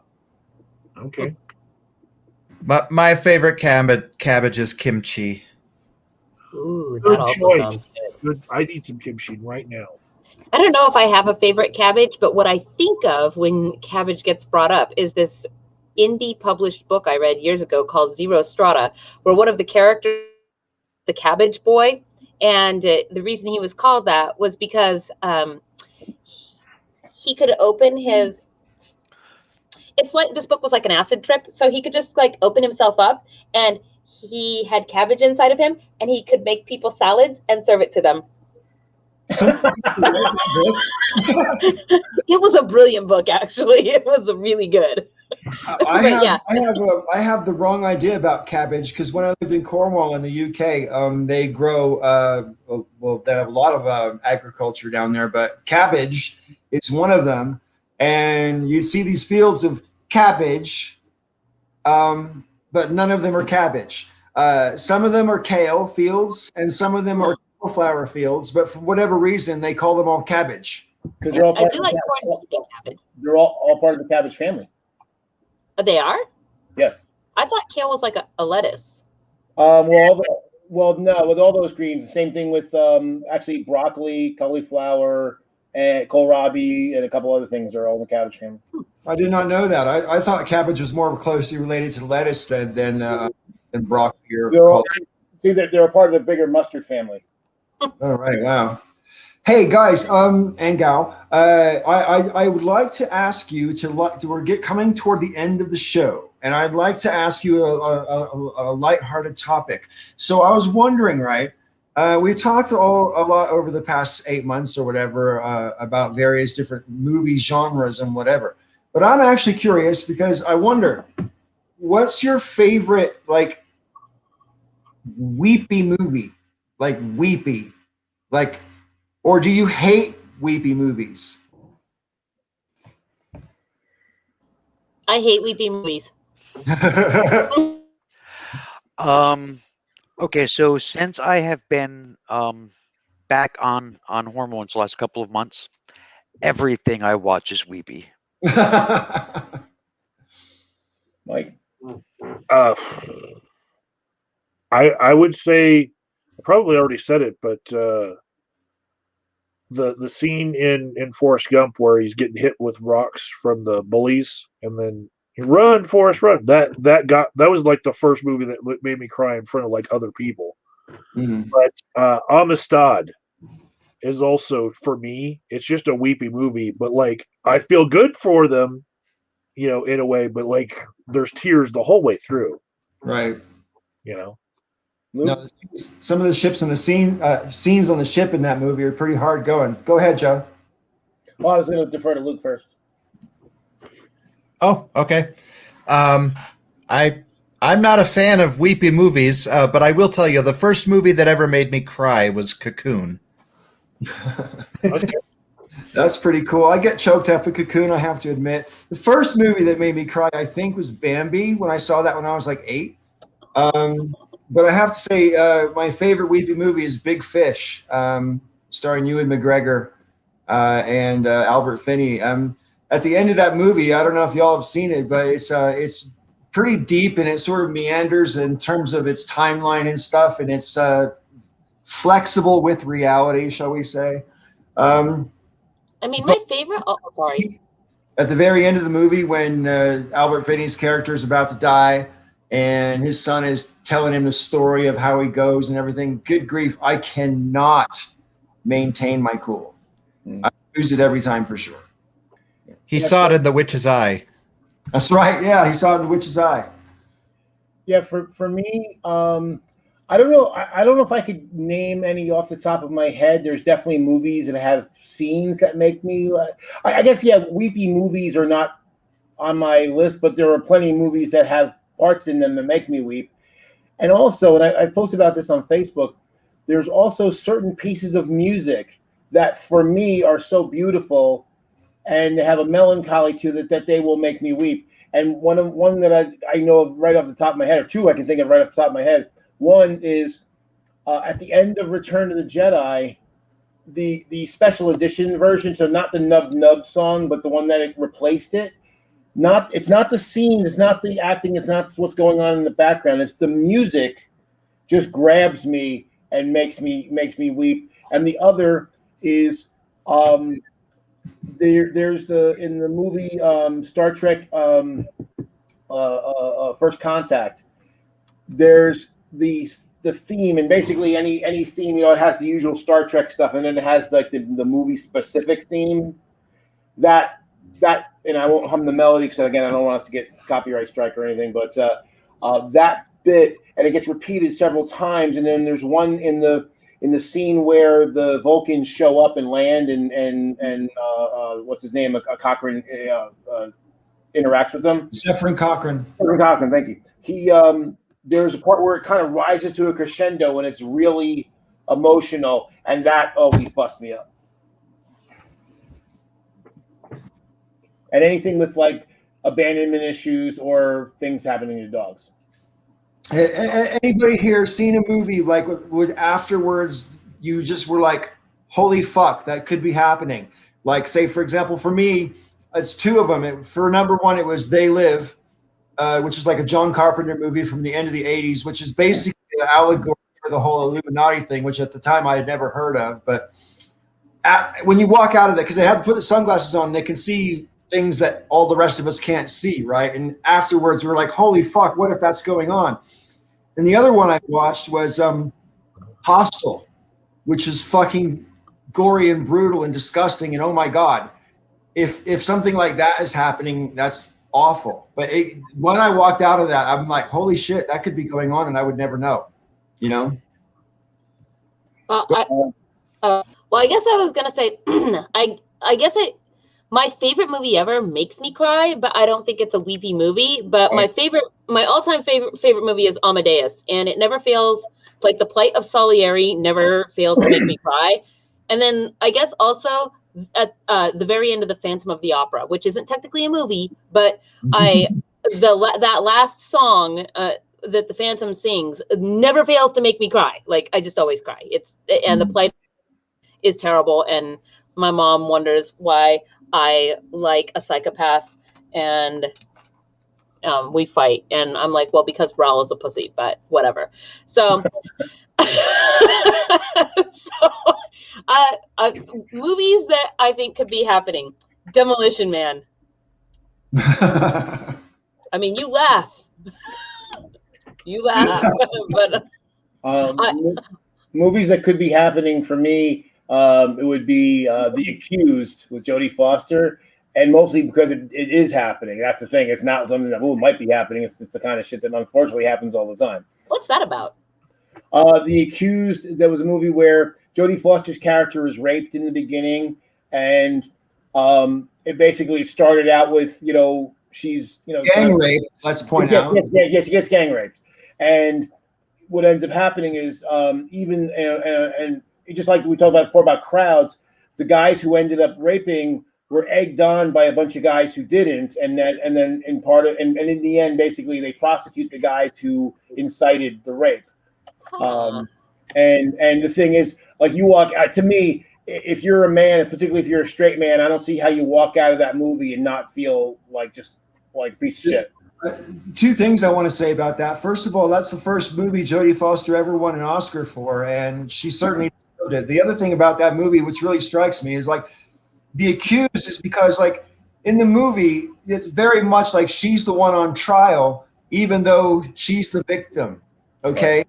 Like, because when she first shows up at the bar that night, she's like deliberately visually getting herself drunk on purpose and dancing really sexy and trying to turn the guys on and all that kind of thing because she's pissed off or whatever, and she wants to go out and fucking be a bit wild. That doesn't mean she wants to get gang raped on the pinball machine, does it? Of course not. But I mean, like, that's what happened in the movie. She's gang raped in a bar on the pinball machine while people are down the bar pretending nothing's going on. You know what I mean? I mean, it's a pretty nasty scene. And the biggest message that I take away from that movie is how people will fall together and group together to protect each other because they all know they're wrong. Yeah. And I think, this is how people say, how do people keep secrets and conspiracies? Because they're all going to fucking go down in flames if they don't, I don't know. So yeah. A different subject, but yeah, The Accused, that's one of the best movies of the 80s, I reckon. Really good movie. It's an amazing movie, and like I said, it's very emotional, and that one actually made me cry too. So Proctor Hawk says he feels that Charlie and the Chocolate Factory is happening. I want to know what that second movie was that you named 2 movies, and the second one I didn't reckon. Yeah. About things that could be happening now. Oh, They Live and Hostel. What is hostel? Is it hostel like hostel that you stay in, or hostile? Hostel, yeah, hostel like you stay in. And basically these 2 guys go, I think, either to the Czech Republic or Slovakia. First they go to Amsterdam and they meet these 2 chicks who are from this Eastern European country. I can't remember which one. And they invite them to come and check it out, So they go over to this country.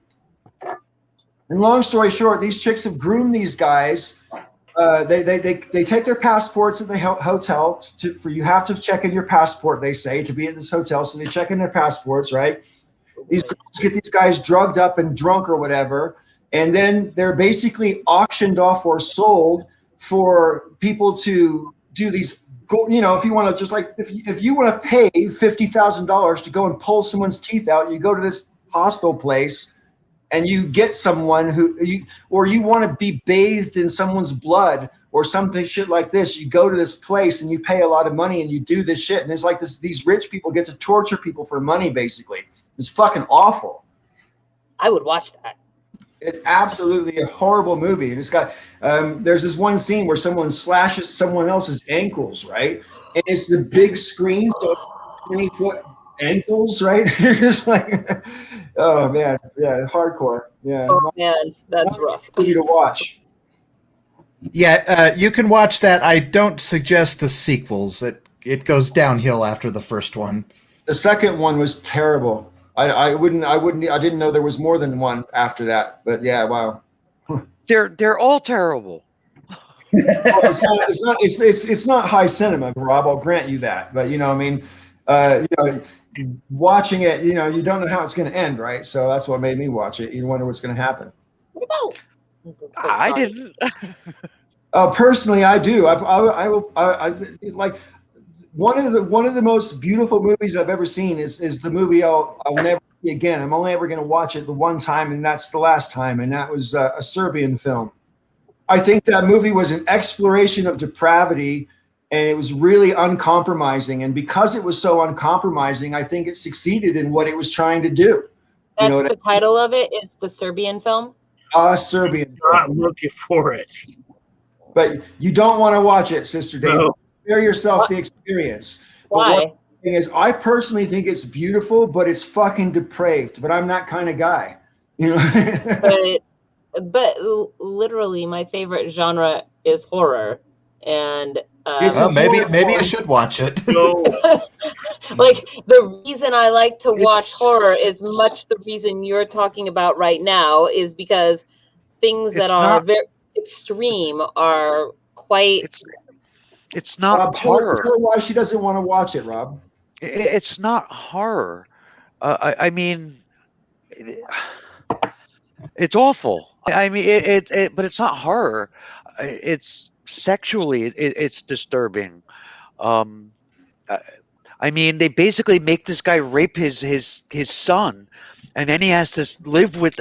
No. It's no. Yeah. It's absolutely fucking awful. No, I think the people who made it should be strung up and shot. It's horrible. It's awful.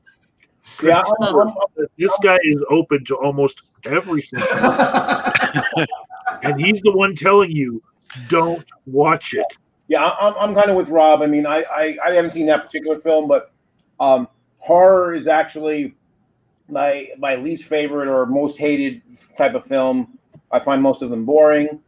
And then the one is either boring or then like the ones you're showing here where it's just like depraved off the wall shit. I can't. I no.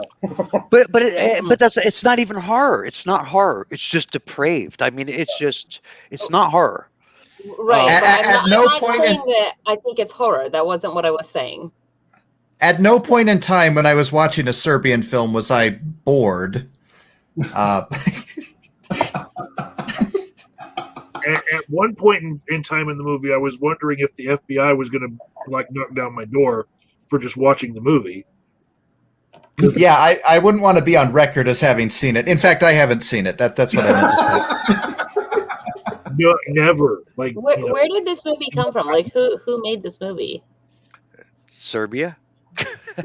Some guy in Serbia made the film, and he made it for a specific reason. I mean, it's I'm not going to go into it, but I personally think the movie's worth watching, but only once. I would never put myself through it again. But it's no Human Centipede. Yeah. See, I never watched that one because I don't need to be. You hear the premise? Okay, got it. Don't need. Yeah, all that in gross out films. They don't gross me out. I'm just kind of like, really. And as far as horror goes, like the only horror films I've ever seen that I thought were interesting were Prince of Darkness and Serpent in the Rainbow.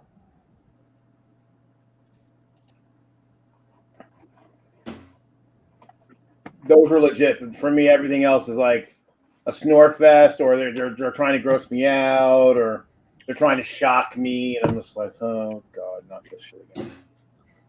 Well, I mean, I personally find it difficult. I haven't watched a lot of horror lately, but when I was with my previous girlfriend in 2011 to 2013, we watched horror virtually 4 or 5 times a week. We'd watch a new horror movie, or other horror movie, I should say, not necessarily new ones. We'd go right back.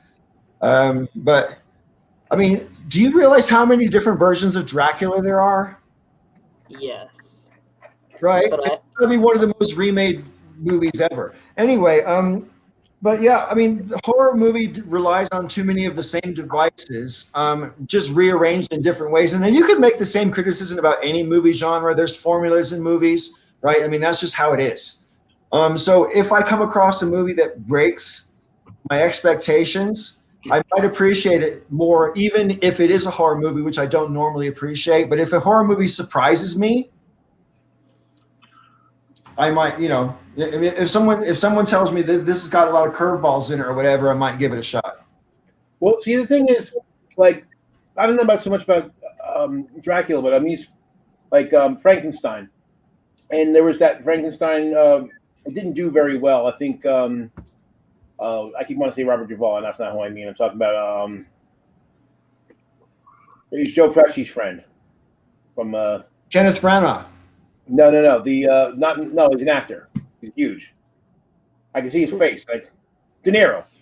Robert De Niro. Yeah, and it didn't do well. But I think partly because they tried to turn it into a horror film, and it really wasn't. I mean, it was written during the the 1800s and during the Romance period, and basically what they're trying it was really more of a anti-technology, a play about about the lack of ethics potentially in science. It was more of something of its time, but it wasn't really a horror story. What about The Shining?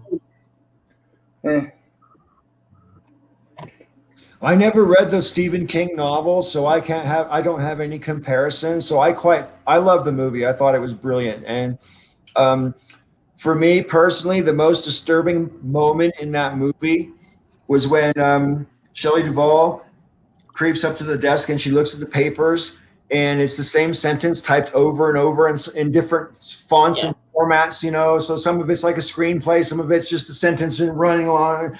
And I'm thinking to myself, that's one of the best depictions of madness I've ever seen in a movie. Just page after page after, a stack this thick of it. And he's been down there for weeks just writing the same sentence. And to me, that's proper horror, because you're let into someone else's head at that moment. You're like, this is your husband. Right? This is the father of your son, and you're alone in this hotel for months. What, that's hard to me. I thought it was great. That's where I used to take ski lessons, the old Timberline Lodge that you see at the beginning of the show. It's not there anymore, but when I was a kid, and my granddad helped build it. Oh, cool. So When you come to Colorado to visit Paul, we can take you to the Stanley Hotel, Which is where they filmed the rest of the movie, right? Yeah, it's not far from here. Yeah. That would be sweet.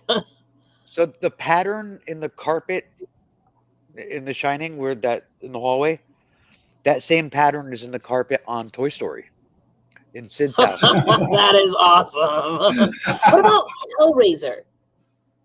That's a really cool Easter egg. I never heard of that one. Yeah.